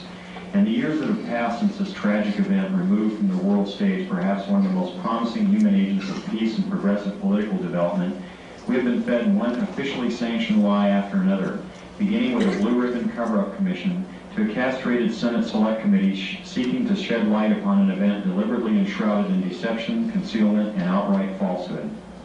25 years is long enough. It is time the truth was finally told, in the earnest hope that it will truly set us free of the murderers who pose as our protectors.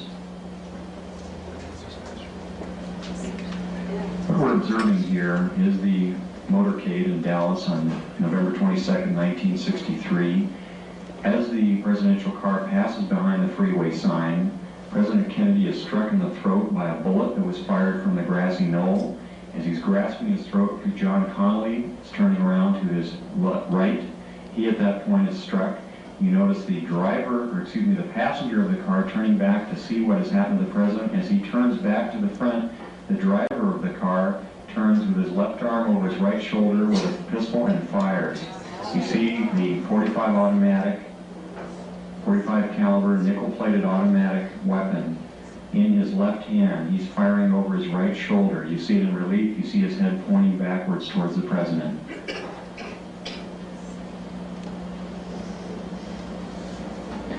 In this enhanced close-up, watch her eyes. She looks right at the rear of the bullet upon the president. The force of the shot drives him violently backward against the back of the seat. You see Miss Kennedy react in horror. The ugly gaping wound, which is evident here, according to many observers at the scene, was actually created on the print. This was not the actual nature of the wound. But you notice that Mrs. Kennedy wasted no time in trying to exit the vehicle because she clearly was able to determine exactly where that shot had originated, and it was her personal bodyguard, Clint Hill, another Secret Service agent, who attempted to keep her in. What the arrow is indicating here is what appears to be the outline of a man, a hat, and his rifle. The arrow is pointing to the rifle barrel of the man in the bushes who possibly was the rifleman on the grassy knoll who fired that shot. Another view taken by another photographer. Again, you see Mrs. Kennedy trying to exit the vehicle from behind, being pushed back in by her bodyguard. A number of witnesses on the scene rushing towards the vehicle.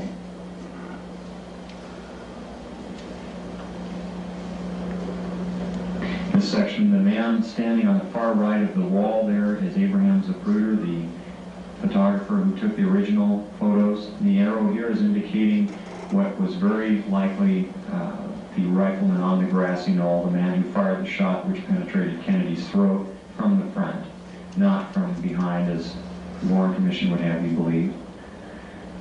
Very interesting note also that the motorcycle policemen were told to remain behind the car at all times. Here you see the passenger in the front turning back, looking at the president. Instead of jumping back to assist him, he turns forward. The driver is now rotating. The weapon comes into view and he fires. You'll see this repeatedly in these sequences. Kennedy's been shot in the throat. He's leaning to his left. The driver now begins to rotate. His left arm comes over his right shoulder and he fires now. Again, you see the driver rotate. You see the weapon come into view.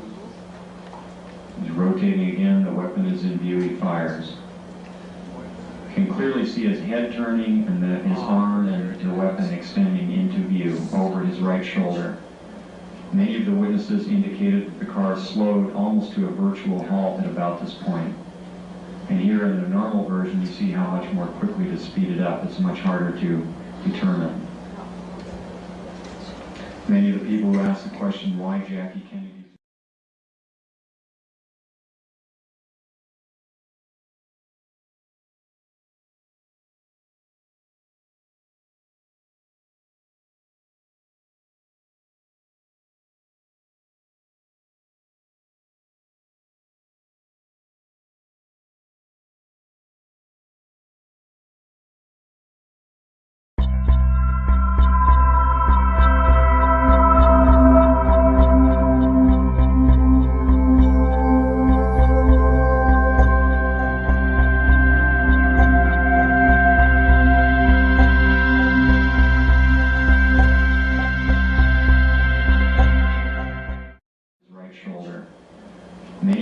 witnesses indicated that the car slowed almost to a virtual halt at about this point.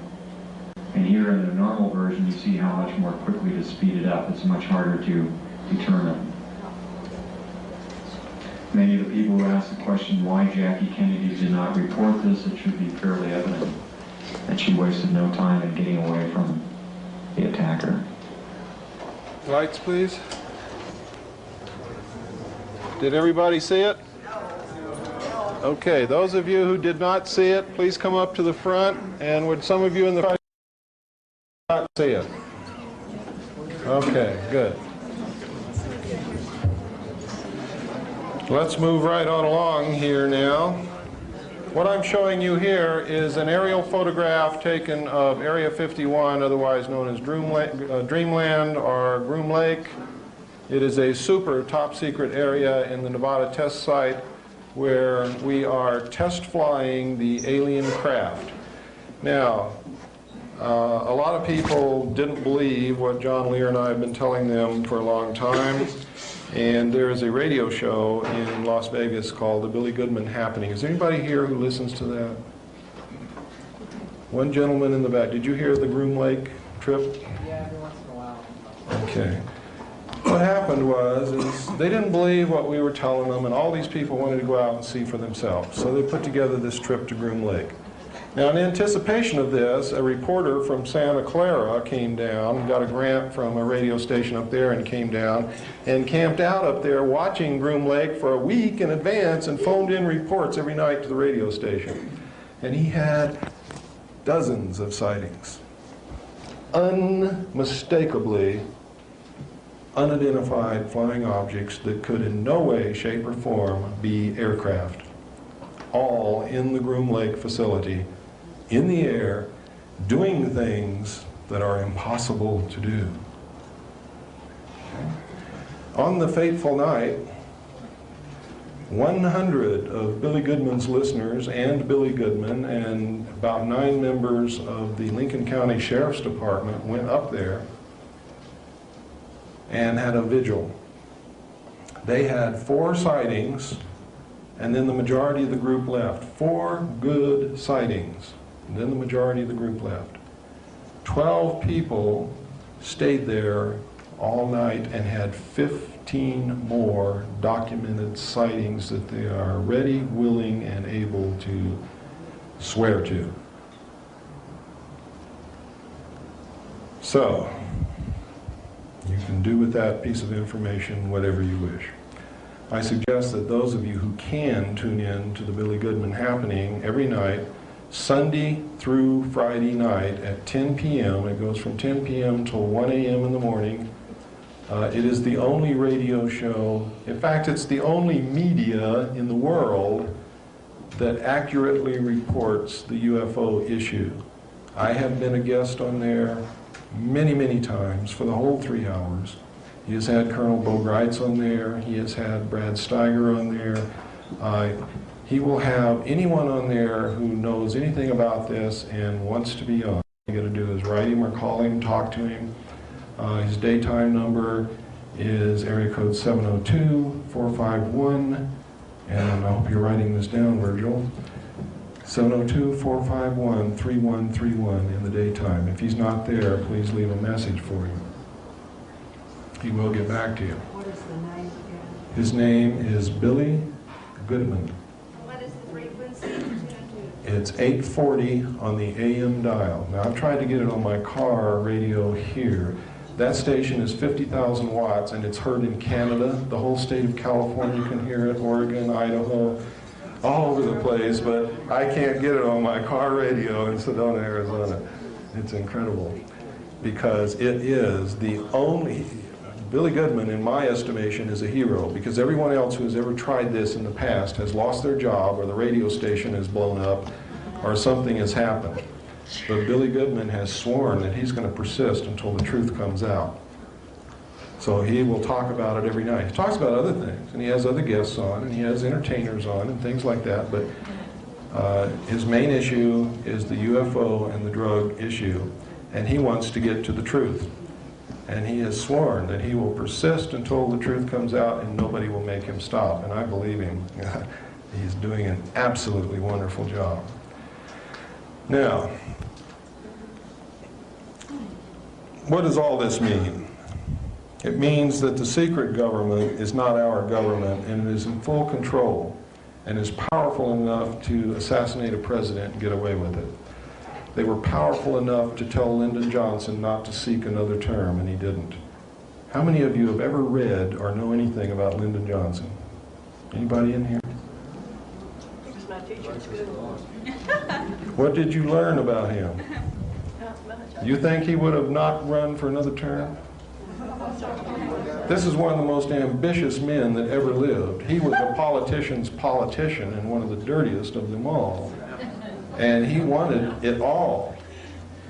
He didn't run again because he was told by MJ-12 not to run again, because for him to run again and make a reversal on a Vietnam policy would have embarrassed the entire administration and could not have been explained. They needed to get another president in who would pull the troops out of Vietnam, because Vietnam was becoming an issue that was going to pull the government down. And Johnson was for finishing the war, not pulling out.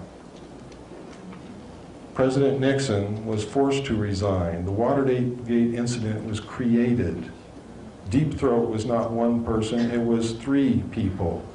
The Washington Post is owned, and the editors all belong to the Council on Foreign Relations. Now, I don't mean owned by the Council on Foreign Relations as a body. It's owned by members of the Council on Foreign Relations. If you think that Bernstein and Woodward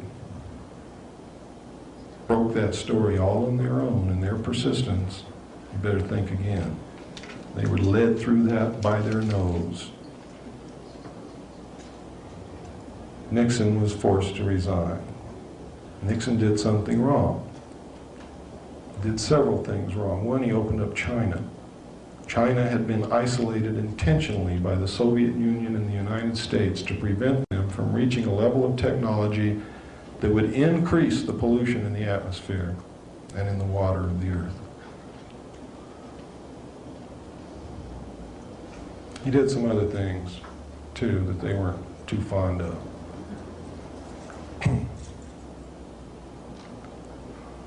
President Reagan's assassination, we believe, was an attempt to get Bush into office quicker than what he would have, and also to ensure that he got into office, because an election is always an iffy matter, and Bush had been their baby from the beginning.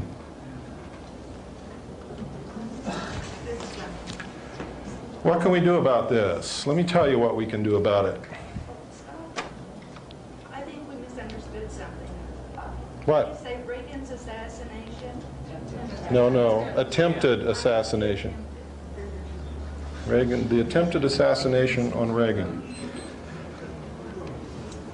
Well, we might have missed something. I mean, he really wasn't alive for the last couple of years, was he?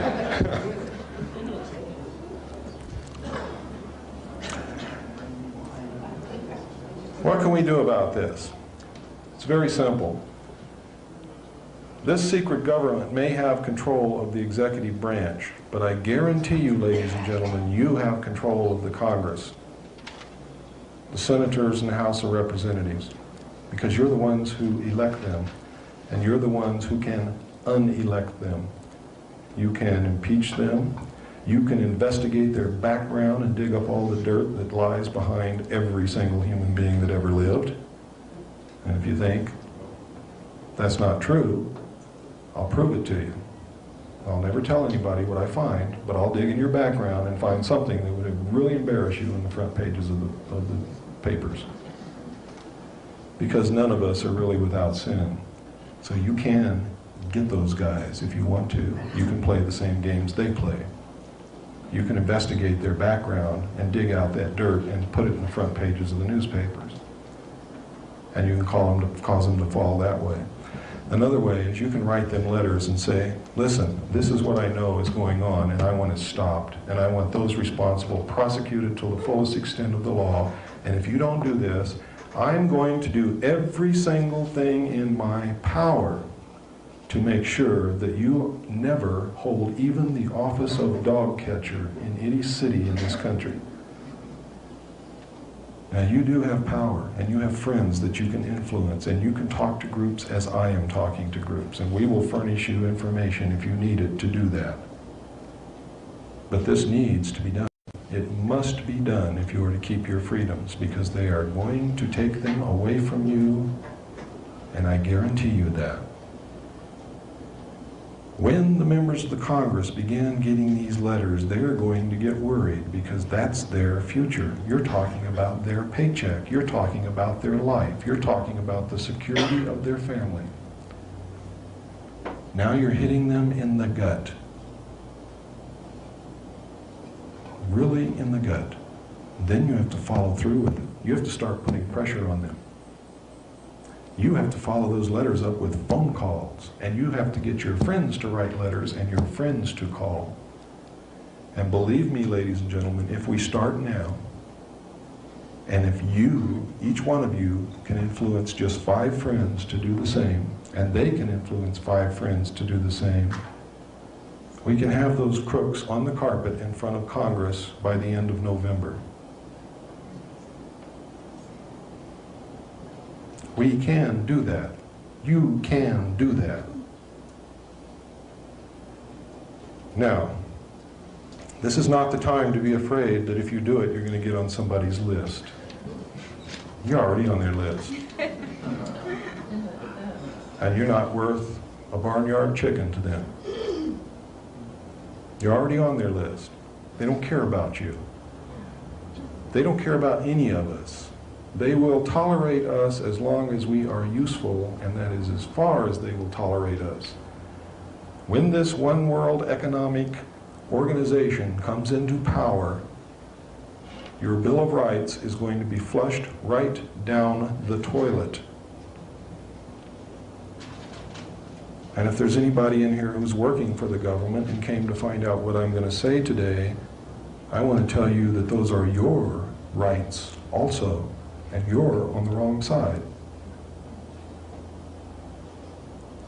And they will do to you just exactly what they did to Ollie North, and Haldeman, and Colson, and Dean, and anybody else who was loyal to them, but became expendable to save themselves, because that's all they care about is themselves. Don't misplace your loyalty. Your loyalty belongs with the Constitution of the United States and nowhere else. It does not belong with me. I'm just marching into battle with you. Maybe right now I'm a little out in front, but believe me, when you start reading on your own and researching and looking into this, you'll run up here with me. I know you will. I have great faith in you. Americans have always been there when it counted. And if I didn't believe that in the bottom of my heart, I would not be up here doing this, because this is suicide without you. But I know you're going to be there. There's a lot of things you can do. You can research, you can write books, as Mr. DeMar has done. You can help in many ways. One of the ways that you can help is start teaching our children what the Constitution is, because they don't even know. And you know something? I'm not going to do it because I don't want to embarrass you, but you don't know either. Most of you in this room can't even tell me hardly anything about what the Constitution says, and you know it. That is the United States. It is our freedom. It is everything that we stand for. It is the only thing on earth worth protecting besides our family and our loved ones. There is nothing else to fight for. There is nothing else that has ever given anybody the freedoms and the chance and the opportunities that our Constitution gives us. And we must never lose sight of that. The Constitution has been taken out of the school books intentionally, ladies and gentlemen. The Rockefeller family owns most of the teaching colleges. Did you know that? They also own most of the textbook publishing companies. Did you know that? Did you know that the Federal Reserve is not an agency or a branch of the United States government, and our money is nothing but worthless printed paper. Did you know that when you pay your income taxes, you pay them to the IRS, which also is not an agency or a branch of the United States government? It is an agency of the Federal Reserve. It is the collection bureau to repay our national debt to those whom we borrowed it from. When you get your refund check, it does not come from the money you paid in. The money you paid in to income tax goes to the Federal Reserve to pay off the national debt. The United States government, to give you your refunds, has to borrow again from the Federal Reserve to give you your refunds, and we go more into debt. And did you know that if we started printing $100 bills right now with all the money printing presses that we have at our disposal and printed money 24 hours a day, every day, forever, we could never pay off the national debt because we cannot print the money fast enough to even catch up with the interest on the unprinted amount. Our children and our grandchildren and their grandchildren and their grandchildren and their grandchildren and their grandchildren have been bought and paid for and are in debt forever. And our nation is owned by the European banking interest who own the majority of the stock in the Federal Reserve. We have been asleep at the wheel, and we are teetering now on the brink of a cliff. And one wrong move, we will go over that brink.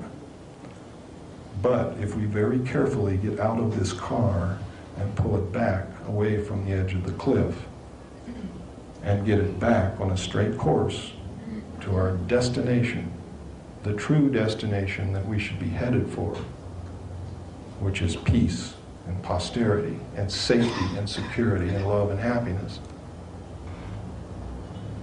then we can survive. But as I said before, I cannot do it for you.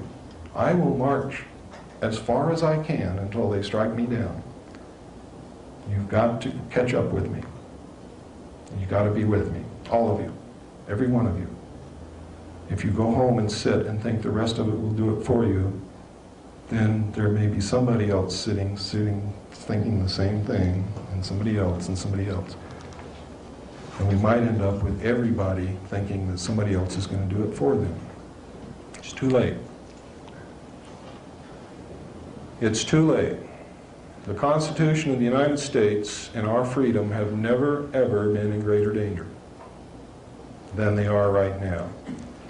We have never been at war with Russia. Russia is not our enemy. Russia has been our ally since the end of World War II, and I'm going to prove it to you right now. I'm going to show you a video that appeared on 60 Minutes last Sunday. And what did it say? How many of you have been reading in the papers that many of our generals and admirals and the chairman of the Joint Chiefs of Staff of both countries have been going back and forth? Do you know what they're doing? Have you been watching what else has been happening in the world? They're taking inventory of the combined arsenals and getting ready to merge the two largest armies, navies, and air forces in the world to make this world government. And the target date is 1992. The general says it to Mike Wallace right in the film that they have never considered the United States to be their enemy. And you might think it's propaganda. He was telling the truth. The reason for the guise of antagonism between the two countries for all these years has been to hide the fact and take the public's eye off of what was really going on. And the reason that they kept such large standing armies was, one, to fund large sums of money that they needed besides the dope money and everything else into these black projects, and to keep these large standing armies, navies, and air forces in case the Earth was invaded from outer space.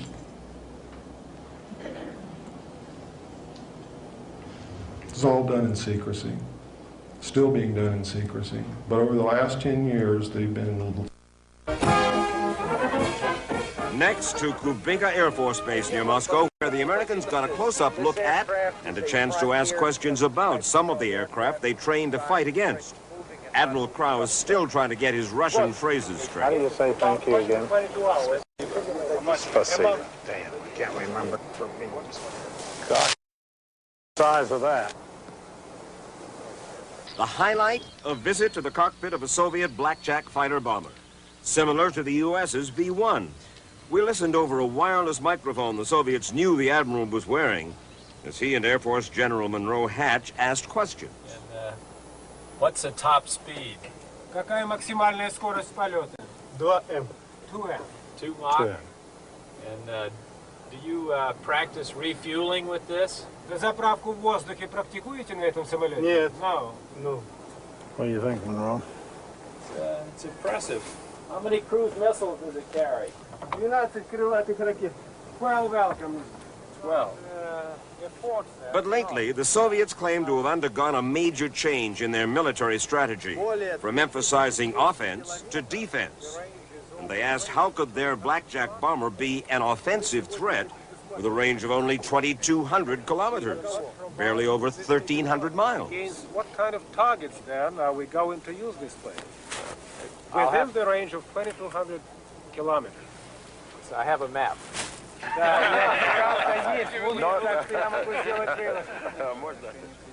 Then General Moseyev made a remarkable statement.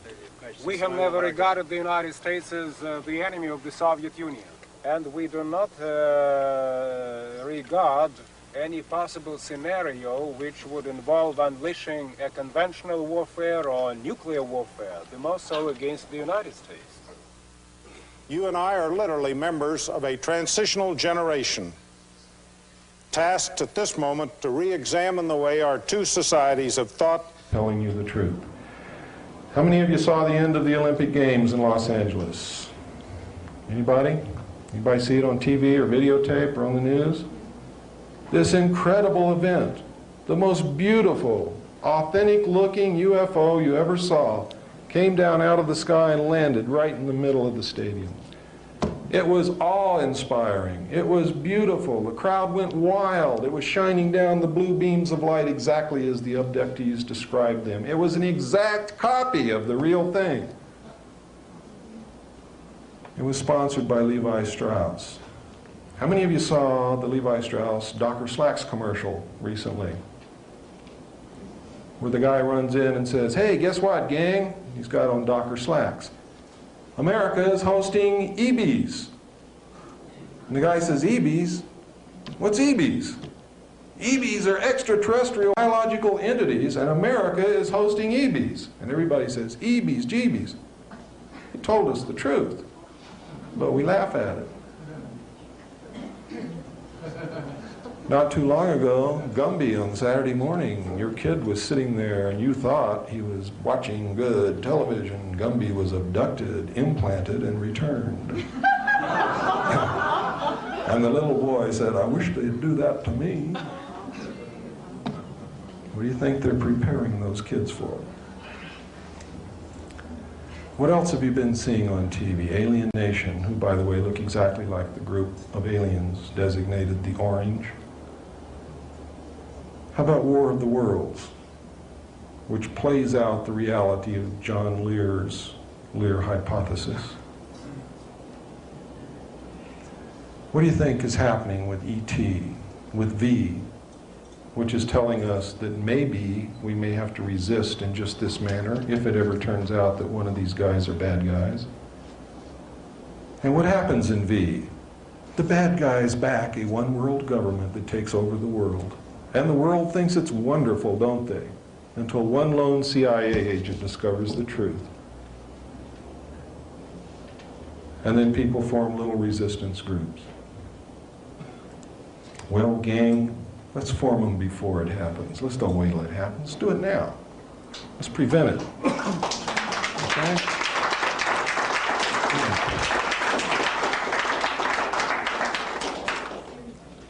Thank you. There is a lot of supporting evidence that's out there. There are a lot of books. I suggest you read Whitley Strieber's book, Communion. Suggest you read his book, Transformation. I suggest you read his recent novel, Majesty. And I suggest you understand that the incident in there that he is describing is true, but understand that the formations in the government and the code words he's using are a part of a contingency plan called Majestic, and that he got the information from the research team of Moore, Chandray, and Friedman. Moore has stood up in front of the MUFON Symposium in Las Vegas on July the 1st, 1989, and admitted that he was working for the United States government, that he had been recruited, that he was putting out disinformation to researchers to keep them from finding out the truth, that he participated in the TV show UFO Cover-Up Live, and at least 50% of it was disinformation. About 50% of it was true. Etc., etc., etc. Anything you see that says Majestic is disinformation, and it is a lie. The true name is Majority. Majority 12, Operation Majority. There is an agency called the Majority Agency for Joint Intelligence. Let me see if I got any other goodies to show you, and then I'll say a few final words to wrap it up. I think I do have some things that you might like to see.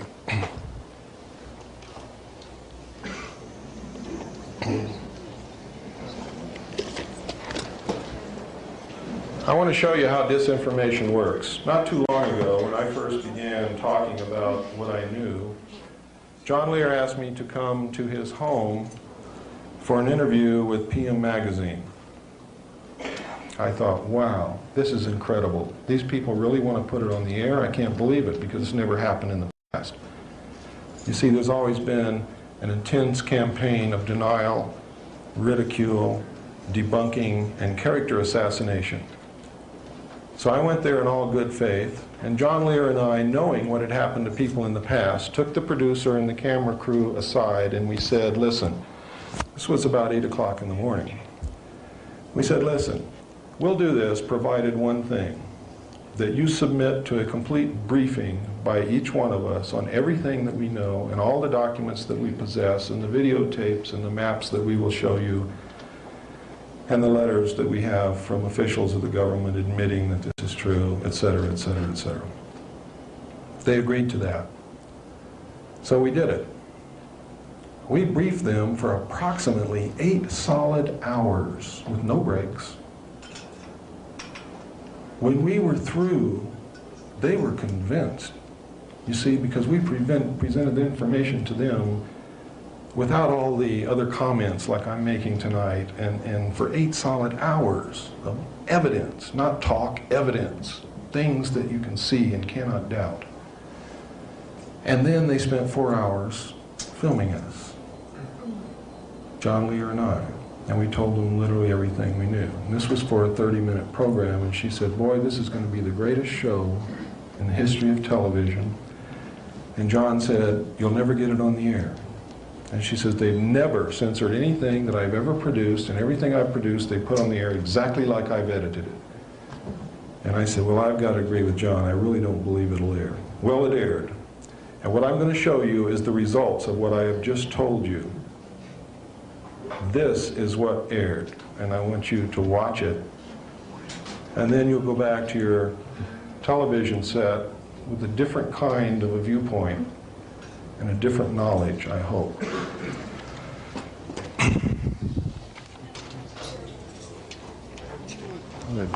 Here it is.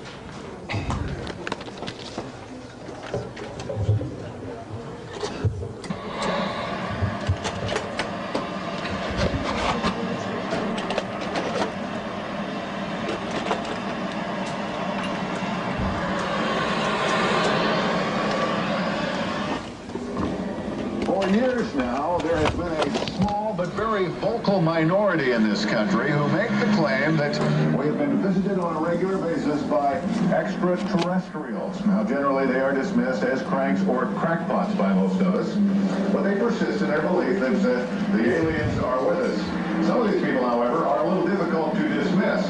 Men like John Lear, who you will meet tonight.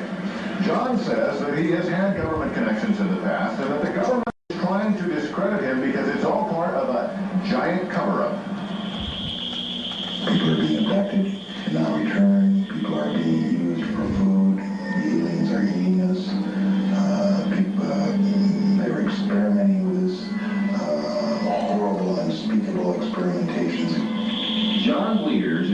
unbelievable story. He's certain that we have been invaded by an alien culture, that they are experimenting on us, and that the U.S. government knows about it. In fact, it's their most guarded, top secret. It all began on a hot July night in 1947, when, according to Lear and others, an alien craft crashed on a remote ranch near Roswell, New Mexico. Eyewitnesses to local papers, even the first military men at the site reported a crashed UFO. Then, suddenly the top brass swarmed to the site. Witnesses were sworn to secrecy, and every speck of debris was literally vacuumed from the dusty desert floor. A news story was issued. It, said military officials, was nothing more than a crashed weather balloon.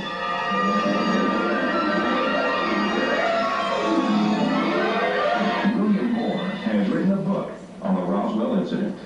We know that it was not a weather balloon. The people who gave out that story have since come forth and said it was nothing more than a fabrication to get the press off their backs. The evidence suggests it was a spacecraft, and the evidence suggests the government grabbed it and carted it away and is still involved with the examination of it. In fact, government documents unearthed via the Freedom of Information Act suggest that both craft and alien bodies had been retrieved. However, references are vague, and large portions of the text have been censored. What is known is that in 1947, the United States Air Force began a series of code-named projects set up to monitor UFOs. The truth of the matter is, since 1947, we have collected and had in our possession at least 30 to 35 extraterrestrial flying saucers. We have collected and had in our possession at least 100 to 150 alien bodies representing at least 3 different species that people are being abducted at an unprecedented rate. Lear goes so far as to claim that the U.S. government has established communication with this alien power and actually collaborated with them. We have even built underground research facilities in top secret areas to house their little gray scientists. And now, says Lear, they have run amok. They are out of control and they are not benevolent. Our government realizes it made a horrible mistake and can do nothing about it. Moore believes that it's not the aliens, but John Lear who's run amok, and he's outraged by his stories. Moore himself has spent years carefully and meticulously researching the UFO phenomena, proving, he believes, that UFOs exist, visit Earth regularly, and our government knows about it, and for unknown reasons is maintaining a massive cover-up. Stories like Lear's, he says, only discredit the truth. John Lear called me up one time and was absolutely certain that he was about to be captured and eaten by aliens. All I can say is my sources go right to the very top, and if it were not true, I would not be risking my credibility and my life to come forward with this information. There is no doubt that Lear understands the inner workings of the U.S. intelligence community. He's the son of late aerospace pioneer Bill Lear, and for years flew covert missions over Laos for the CIA. He has done nothing but collect the most outrageous rumor mill stories that are floating around in the grapevine. Alien invaders, government agents, secret informants, hoaxes, or scams. A cover-up like no other. Is this science fiction at its finest, or reality beyond our wildest imaginations? Has John Lear stepped off the deep end?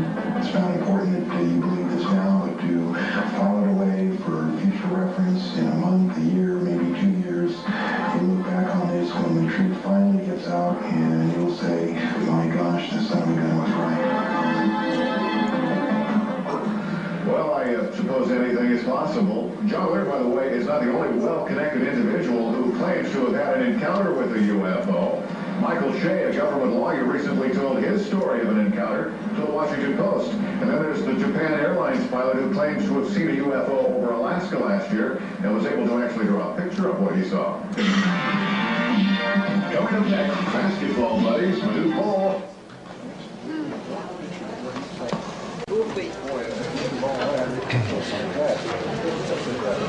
Now, the reason you only saw John Lear and not me is John Lear got all of his information secondhand from his contacts, where I was a first-hand participatory witness. Therefore, they didn't put me on, but they put John Lear on, and then they put him on in a manner, after spending 12 hours with these people, this is what you saw. And this is how they do things.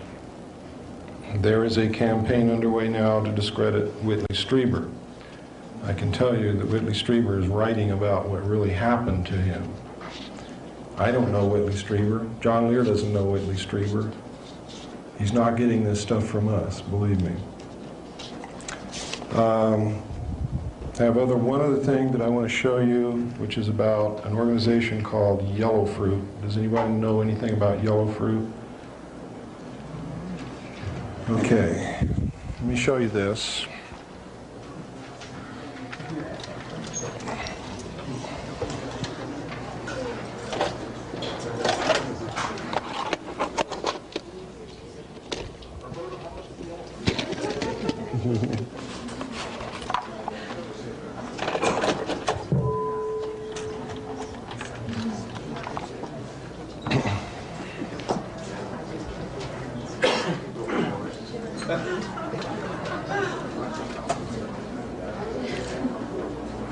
And he said, they're not in my league.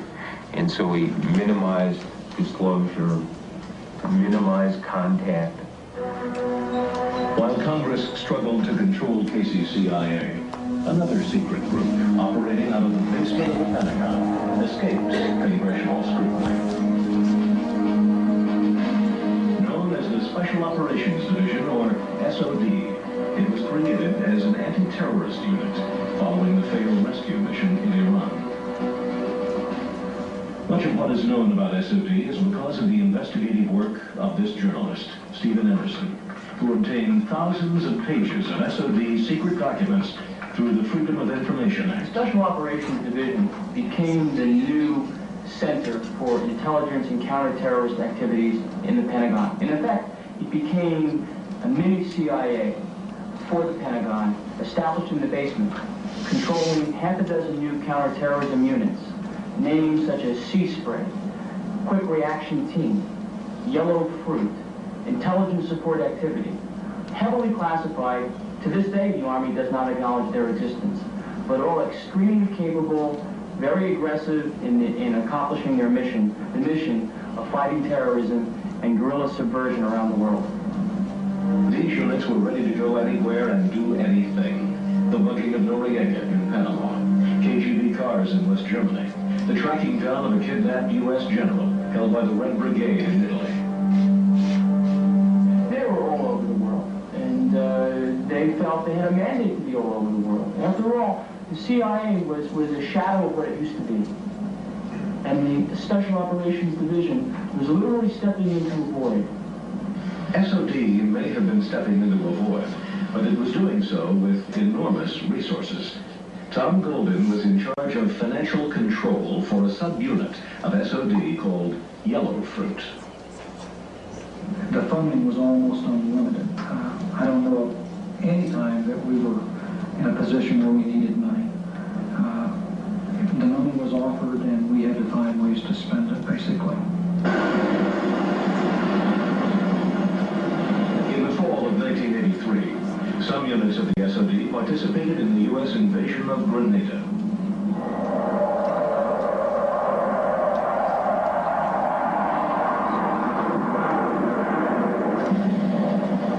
By then, the secret team's existence was known to National Security Council staffer Oliver North. It is believed that North, who worked closely with CIA Director Casey, quickly recognized how useful this super-secret group could be to the CIA in Central America. The SOD, located in the basement of the Pentagon, could be used to circumvent the legislative requirement that all covert operations be reported to Congress.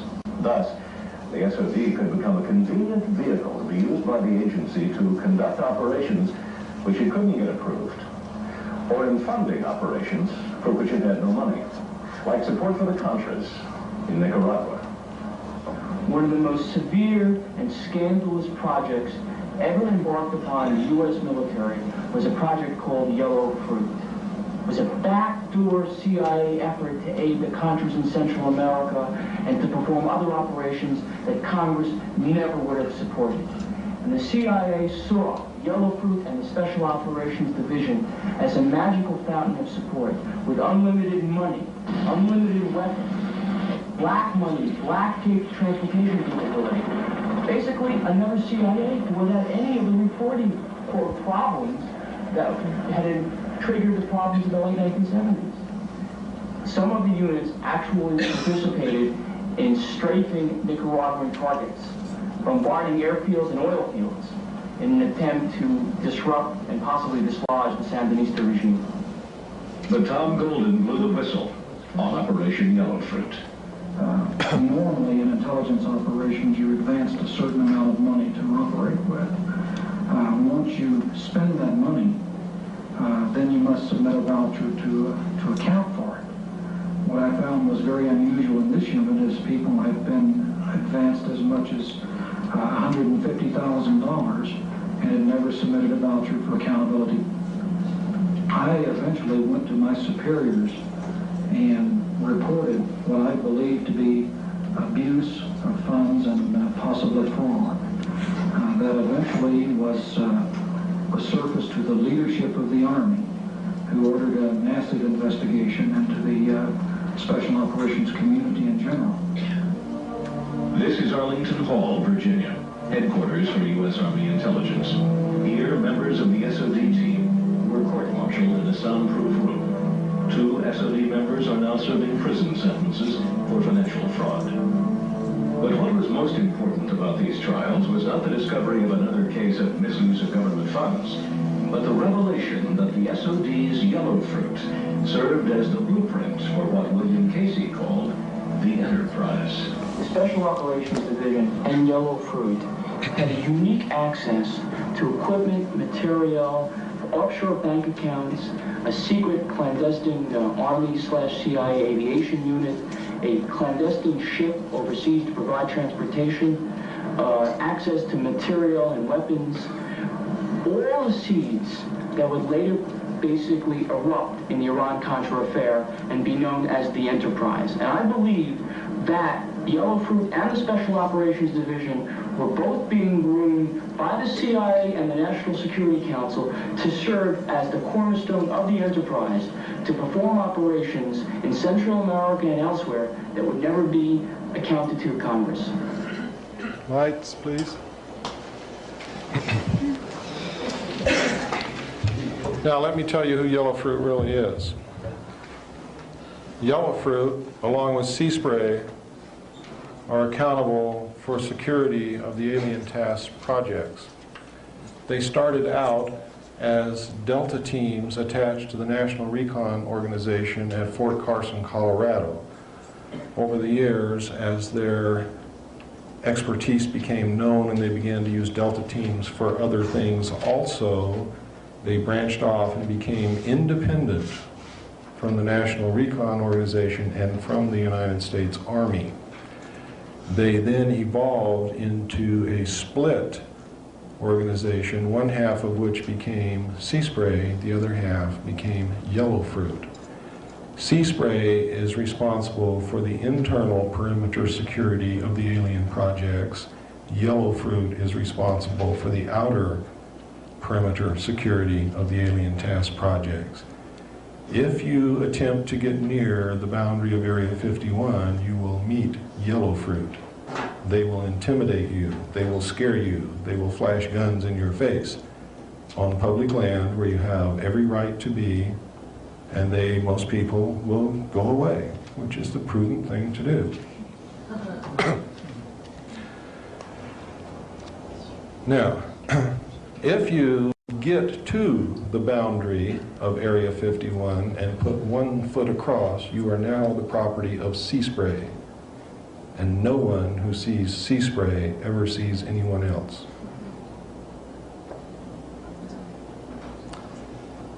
Where do you think they get all this money? From drugs.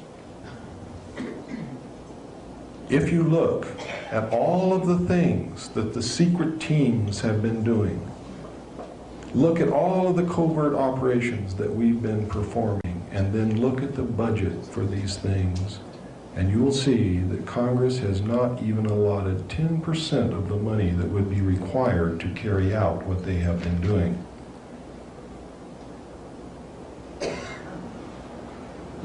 In the words of John Lear, whom I consider to be one of the greatest patriots in this country, wake up, America, you've been had. Thank you, ladies and gentlemen.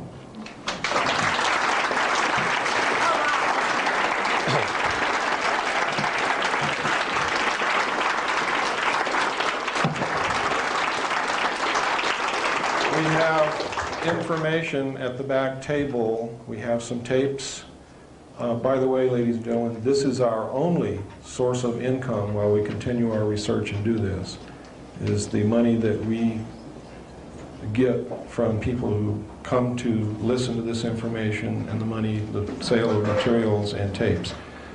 When possible, when we have the extra money, we do make tapes which we give out to people for free with the stipulation that they never charge anyone for tapes and that they make at least 5 and pass them on to other people. If you purchase a tape from us, we want you to make copies and give them free to other people. If you purchase documents from us, we want you to copy those documents and give them free to other people. But we need your help. If you can afford it, please get the information. There's bibliography is attached to the documents. To the tapes, there's not. I want you to go research this material yourself. Start reading. Start looking into it. Don't believe what I'm telling you until you find evidence to support it in your own research. Then act. Do we still have some free tapes back there, Stan?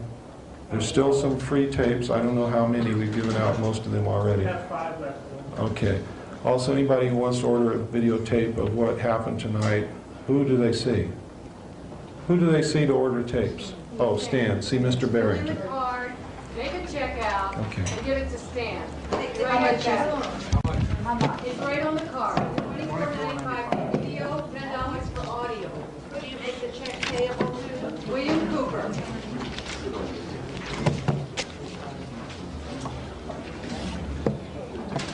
Thank you. I wish you all love, peace, happiness. Please be truth seekers. Yes, sir. Now we'll take questions and answers. Yes, sir. Got 3 short. Okay. The Eisenhower Treaty. Oh, well, let me make this one statement first. When you consent to ask a question, you are consenting to have it included on the videotape. It is implied permission. Okay, I have to tell you that because the videotape is going to be disseminated to whoever wants it. Okay. The Eisenhower Treaty. That was to accomplish what? Question 1. That alien entity, is that one of the alien, or is that a representation of the total alien influence making the treaty, or is it just one alien? Okay, the question, ladies and gentlemen, was... One of the alien projects. He wants to know what the treaty was between Eisenhower and the alien nation that we made the treaty with. Number 2, did the parties to the treaty include just one race, or were they representing all the different races of aliens? And what was the third question? What are the alien projects? What are the alien projects? There's a lot of alien projects. The first question, the terms of the treaty were that we would keep their presence on Earth a secret. We would not interfere in their affairs. They would not interfere in our affairs, and we were particularly interested that they not interfere in anything that would affect our future. We were really interested in that point. Another term of the treaty was that they would furnish us with advanced technology. We would, in turn, allow them to abduct human beings on a limited periodic basis for medical examination and the monitoring of our development only. We have since, over the years, found out that they have gone way beyond that, way beyond it, and are doing, in fact, very terrible things to a select few human beings that are abducted all around the world. The third part of, or the second part of your question is, did they represent one race or all of the races of aliens? No, this group represented one specific race at the time that I saw the documents. We have evidence now that they may be also, they may have also entered into agreements with other races of aliens, and we do not know what the terms of those agreements, if indeed there are agreements, are. The answer to the third part of your question is there are many projects. There are really too many to go into to answer one question, but there's projects to exchange technology. There's genetic engineering. There is mind control manipulation going on. There are test flight of the alien craft. There's a secret space program that has actually built a base on the moon and a colony on Mars. These exist. We have documents that can prove it. We have letters from people who participated in the projects. There is a book called We Discovered Alien Bases on the Moon, written by a man by the name of Fred Steckling, which includes actual photographs, NASA photographs in that book that show the bases, that show the alien craft on the moon, that show the facilities in the craters, the domes, the spires, the structures. They are some of the exact same photographs which I viewed between 70 and 73, which were a part of a portfolio which made up the information that I saw. It does not include all of the photographs which I saw, but there's a pretty good representation there. God, I could go on and on and on. But pardon? If you see someone, do you have a metaphysical bookstore in town? They should be able to find that book for you, whoever it is. Who was the writer? Fred Steckling. I think that book's been out of print for about 10 years, hasn't it? Oh no, you can get it from Fred. Yeah. Yes, ma'am. Is it possible to force an audit of the Federal Reserve? She wants to know if it's possible to force an audit of the Federal Reserve. Yes, it is. It is not only possible, but it is happening. The momentum now is being gathered. A bill is being introduced into the Congress shortly to do exactly that, to audit the Federal Reserve. The Federal Reserve has never been audited. If and when it is ever audited, this country's in for a rude awakening. Now, I suggest that you write your congressman to get behind this bill, insist that it be passed. Also include another paragraph insisting that they put another bill through Congress to nationalize the Federal Reserve, cancel the debt, and print our own money so that you can't owe yourself. The reason we owe somebody is because we're not printing our own money. They're printing it for us and loaning it to us, and it's not worth anything anyway. It's like me printing paper, giving it to you, and saying you owe me your ranch because I gave you some paper with my name on it. I mean, it's insane. It is. It's insane. It's absolutely insane. And how we've stood for it all these years, I'll never know. And I'm just as much to blame as anyone else. Yes, ma'am. Why was Nelson Rockefeller murdered by whom? Pardon? Why was Nelson Rockefeller murdered by whom? Murder who? Nelson Rockefeller. Why was Nelson Rockefeller murdered? And by whom? Why was he murdered? I never got up to that level to find out. I don't know. Didn't he have a heart attack by injection? I'm afraid that that is quite a normal way of getting rid of people nowadays. Do you know anything about him? I know an awful lot about Nelson Rockefeller, but I do not know why he was murdered. I do believe, though, as you do, obviously, that he was murdered. Did Kissinger have something to do with that? Henry Kissinger may have. Henry Kissinger was Rockefeller's man. Rockefeller bought Henry Kissinger back in 1953 when he gave him $50,000. Gave him $50,000. From that moment on, Henry Kissinger belonged to Rockefeller. Yes, sir. You made reference to air and water pollution. Yes. Do you have something to add to that as to... Oh, I can add quite a bit to that. I was trying to dwell on the most important things. Now, that is an important issue, but people are catching on to that, and maybe they don't need to be prodded so much. But in 1957, due to the fact that we had discovered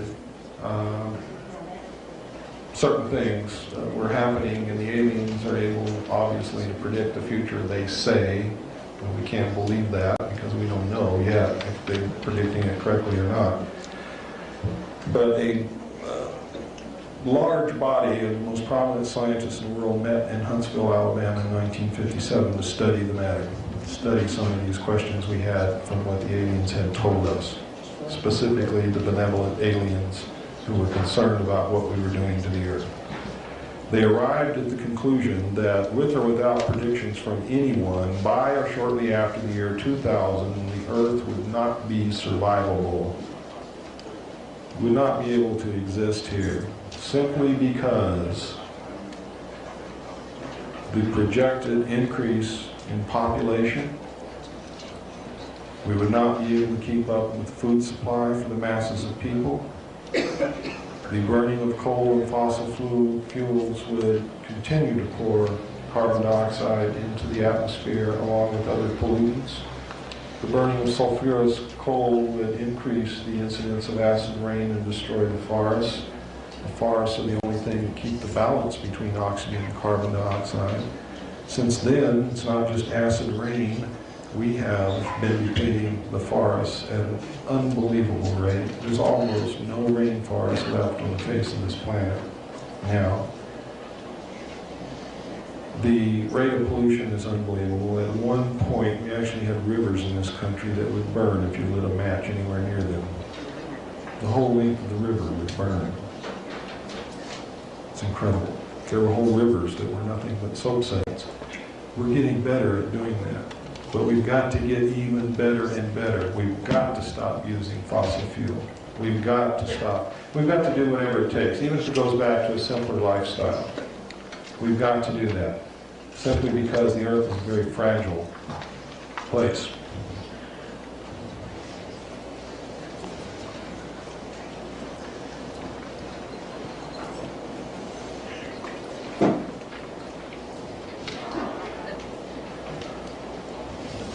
Does that answer your question, sir? Okay. The government, the elite have taken care of their own survival in case the Earth does so-called self-destruct. They have places that they can go. Yes, sir. Is the catalytic converter one of the main contributors to acid rain because it puts out sulfur dioxide? Absolutely. Sulfur dioxide is mixed with moisture? Or yes, to get rid of one pollution, they create another one. It's because the only answer is to stop driving cars. That's the truth. And there is a benefit to horses, believe me. Yes, ma'am. Mr. Cooper, given the endangered condition of our planet, of which we're all painfully aware, what is your personal opinion as to the reason why these alien races want our planet? I'm not sure that they want it. There's no evidence that they've attempted to take it from us. I think they want to live here with us. I think there's things here that they want. I think that they find us mystifying in certain ways. There are some aliens who do not have the ability to love or get angry. They don't have emotions. They are very goal-oriented, very scientific. They go about their business. They don't understand it when we get hurt. They don't understand it when we cry. They don't understand it when we love someone. And they seem to be studying that devoting a lot of attention to it for some reason. There are other ones who are just here to watch. They're not interfering in anything and won't interfere. They're just looking. They're just watching. They're just studying. They don't interfere with anybody. They don't bother anybody. There are some here doing, unfortunately, some bad things. Yes, sir, in the back. Yes, a couple of questions. One might have already been answered. I'm wondering, can you speak up, please? How would the aliens fit in with a one-world government? Is there any master plan that they have? And also, do we know really where they came from? We know what they told us.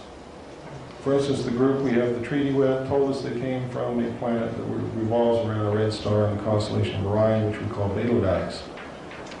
Well, wherever they came from before they came from where I'm going to tell you they came from, they really came from the planet Mars, and they may have come from somewhere else before that.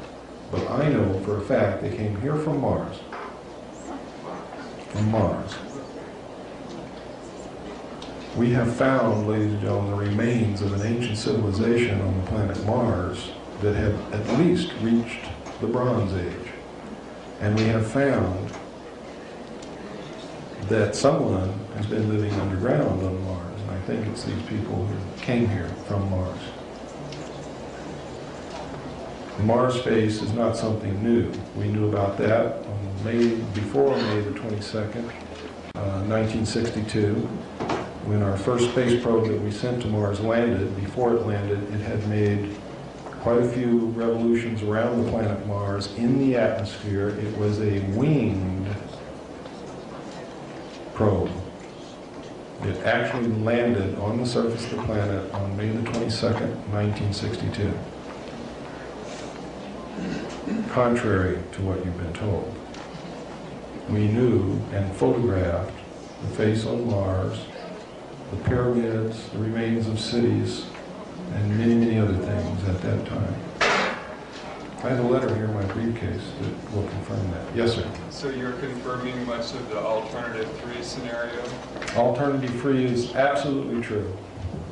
Now, in the book, you will find some misinformation, because as they reveal these things to the public, they also put in things that can be proven false in case they ever want to renege on it.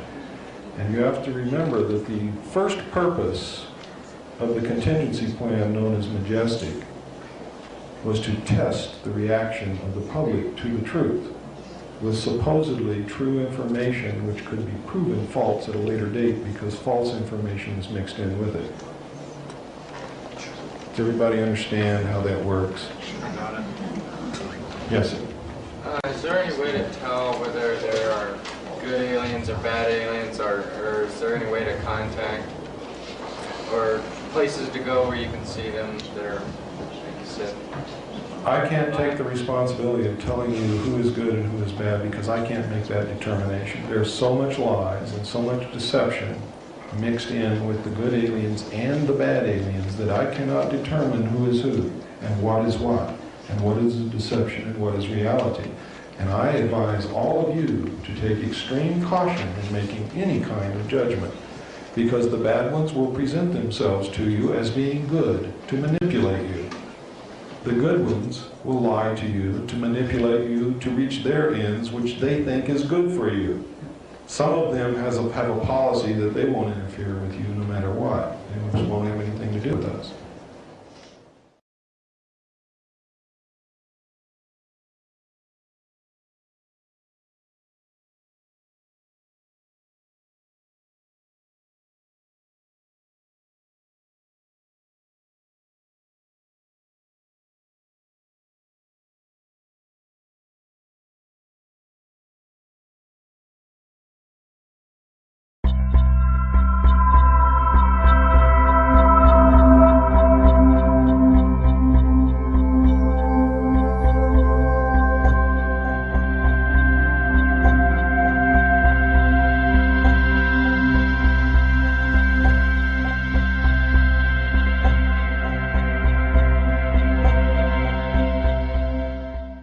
Understand how that works?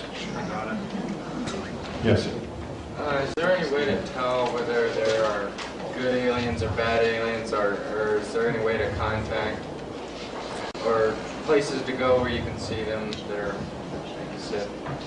I can't take the responsibility of telling you who is good and who is bad because I can't make that determination. There's so much lies and so much deception mixed in with the good aliens and the bad aliens that I cannot determine who is who and what is deception and what is reality.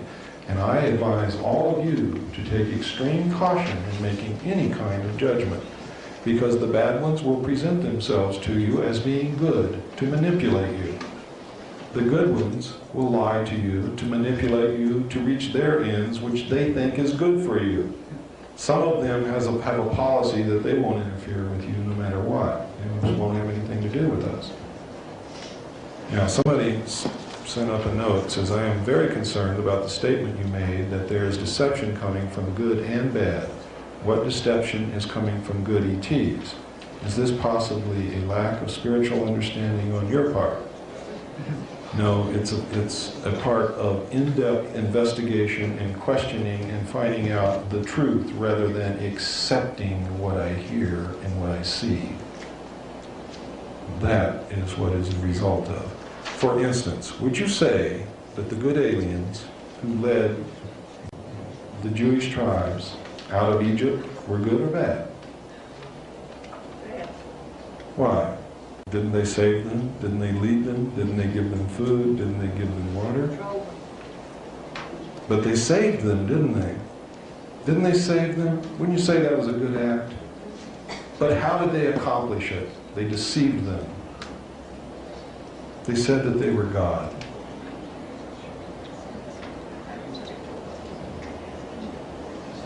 The aliens that came to Earth in the ancient times told the people they were gods. Generally, they helped them, but they deceived them, they lied. I'm not capable of telling what's a lie and what's a deception, and I still believe in God. I still believe in Jesus. I'm a devout Christian. But I know that much of what is in the Bible is of alien origin because I have done my research, and it is without a doubt that much of our religious history is alien manipulation. I still believe in God. I still believe in Jesus Christ. I am still a Christian. I'm hanging on to my faith. Because I believe that they have used our faith and the truth in some way to manipulate us into whatever way they wanted us to go. I think they wanted to hasten our cultural and our civilization into a development in a right direction. But they did it by deceiving us, which is not good. The person who is deceived ultimately finds out that they have been deceived. And when they find out they've been deceived, they ultimately hate the person that deceived them. And that is the ultimate end result of deception. Yes, ma'am? I have a couple of things. I have a copy of what you're selling. Uh-huh. I sent it to the Senators, and I sent it to the Queen, and I sent it to the Supreme Court, and I haven't heard the answer. I would like to know what else you have that I can do to something. Write a letter in your own handwriting expressing your own fears and concerns, and then follow it with a phone call and demand an answer. I told them that I wanted to. You have to you must continue doing that. As other people begin to do it with you, they are going to be forced to answer. I did the same thing you did. Only I sent 536 copies to every senator, every representative. I got 6 answers. 5 of those answers said that they were sending the information in my letters to my congressman as a congressional courtesy. The 6th letter was from my congressman saying, I don't know what this is all about. I never received anything. Yes, ma'am. And when I go to tell people about what you wrote, I mean, I want everyone here to know. I mean, I almost felt like I had an ulcer. Nobody would believe me. They told I was negative. What are you doing talking about this negative stuff in the planet? You're crazy. There's no aliens. Welcome to the club. Yeah. No one knows about that better than myself and John Lear. We've been called kooks. We've been called mentally deranged. We have been laughed at. Would they make jokes about us on television and on radio? I don't care. I'm going to persist until we get results. The reason we're not getting results now is because you and I are the only ones writing. You and I. When he and she and he and he and her and she and everybody in here starts writing and their friends start writing and calling, then what do you think is going to happen? They're going to answer, but not until. Not until. That's why we need all of you with us. We need you marching right alongside of us. Ma'am, I care more about this country and the Constitution of the United States than I do about my life, because if they succeed in what they have planned for us, I would rather be dead. And also, I was raised that if you know you're right, you stand up and fight no matter what happens. No matter what happens. That's got to be done. John Wayne taught me that. It's pretty far-reaching now, though. Yes, sir. How many races are you aware of? How many what? Different races are you aware I am only personally aware of 4. What are these? That's what's called the Eevees. The long-nosed grays, which came here from Mars, which we have a treaty with, the group called the Nordic, and the group called the Orange. Okay, at the time that our government made the contract with the long-nosed gray, weren't they offered a alternative with a more, quote, benevolent Yes. group? And If you move into a new neighborhood, okay, and I belong to one gang and she belongs to another gang. She's a very nice-looking lady, isn't she? And she comes up and tells you, hey man, you moved into this neighborhood, watch out for old Bill over there. Bill's mean. But I'll help you, and I'll protect you. And I won't let Bill do anything to you, provided you get rid of all your knives and guns and don't ever lock your doors. What are you going to do? I'm probably going to go with you. There you go. See, I think they made the right decision when they turned down the initial offer, because they were faced with so many uncertainties and so many different things happening, and alien races from other planets. I mean, my God, I look at the technology that they have, and you want us to disarm? Are you got bats in your belfry? I think at that time their decision was right. Their decision to self-destruct the American people was wrong. Their decision to make a treaty with an alien race without the advisory consent of the Senate under the Constitution was wrong. It's illegal.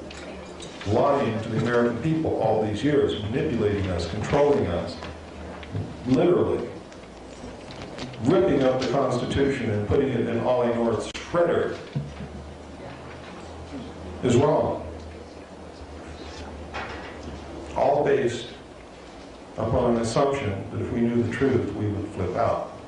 And that a small handful of men know better how to run this country than the people of this country do.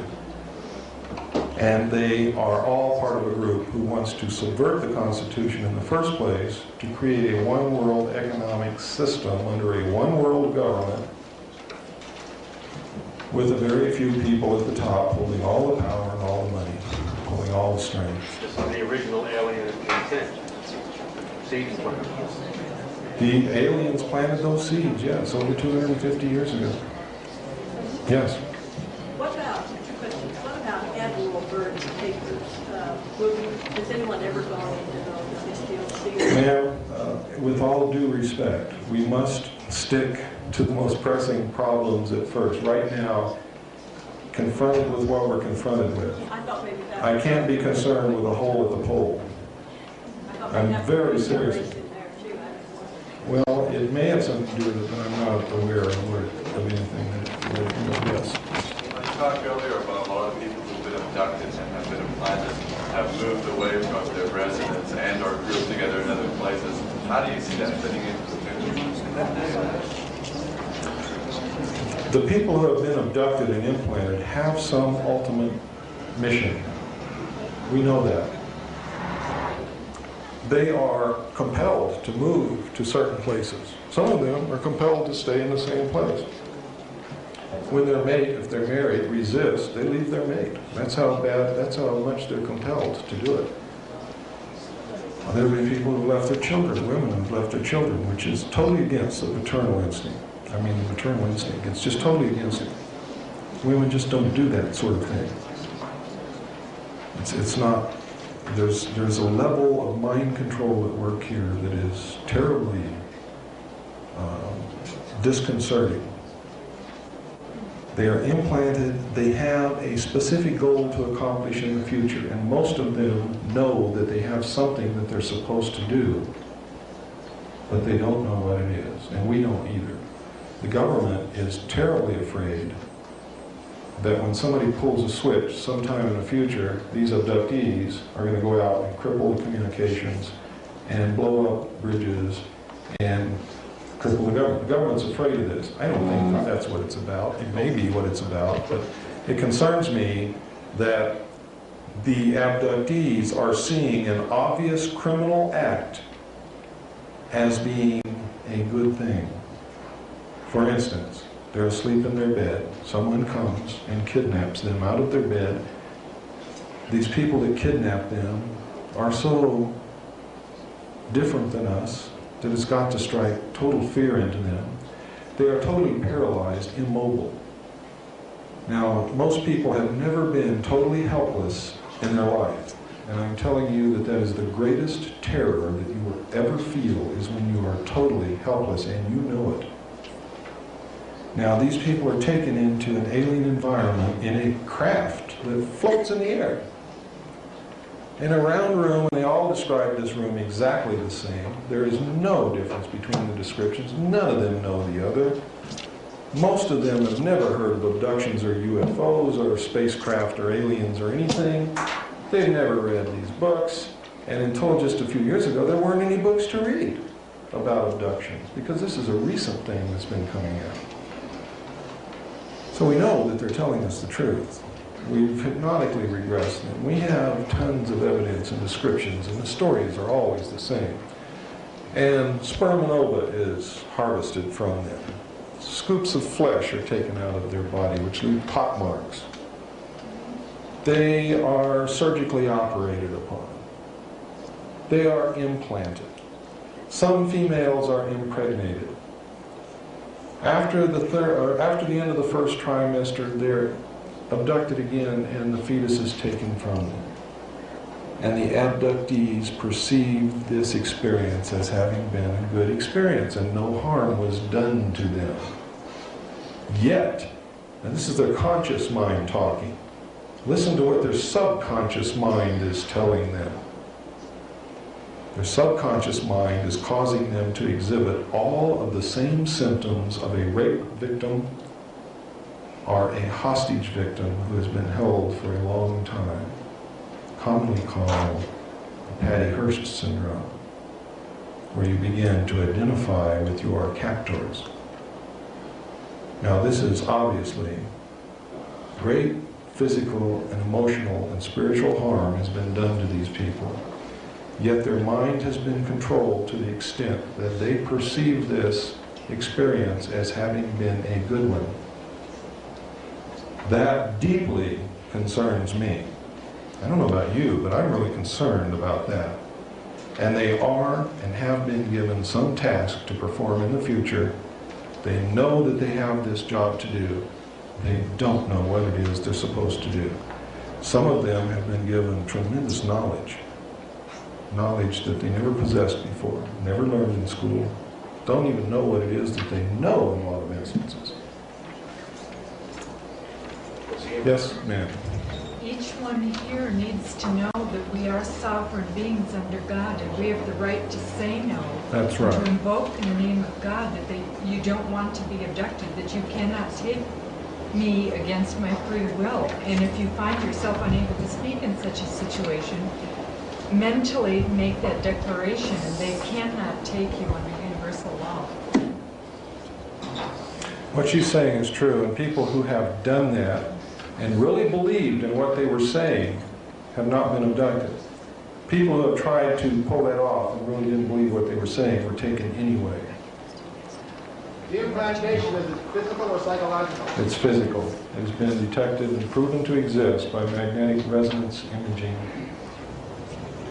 You do need, when you're checking this to find the implants, you do need a medical doctor or a surgeon who is adept at finding small foreign objects in the human body, such as a physician who gained experience in the Vietnam War locating small shrapnel fragments in the human body and removing them.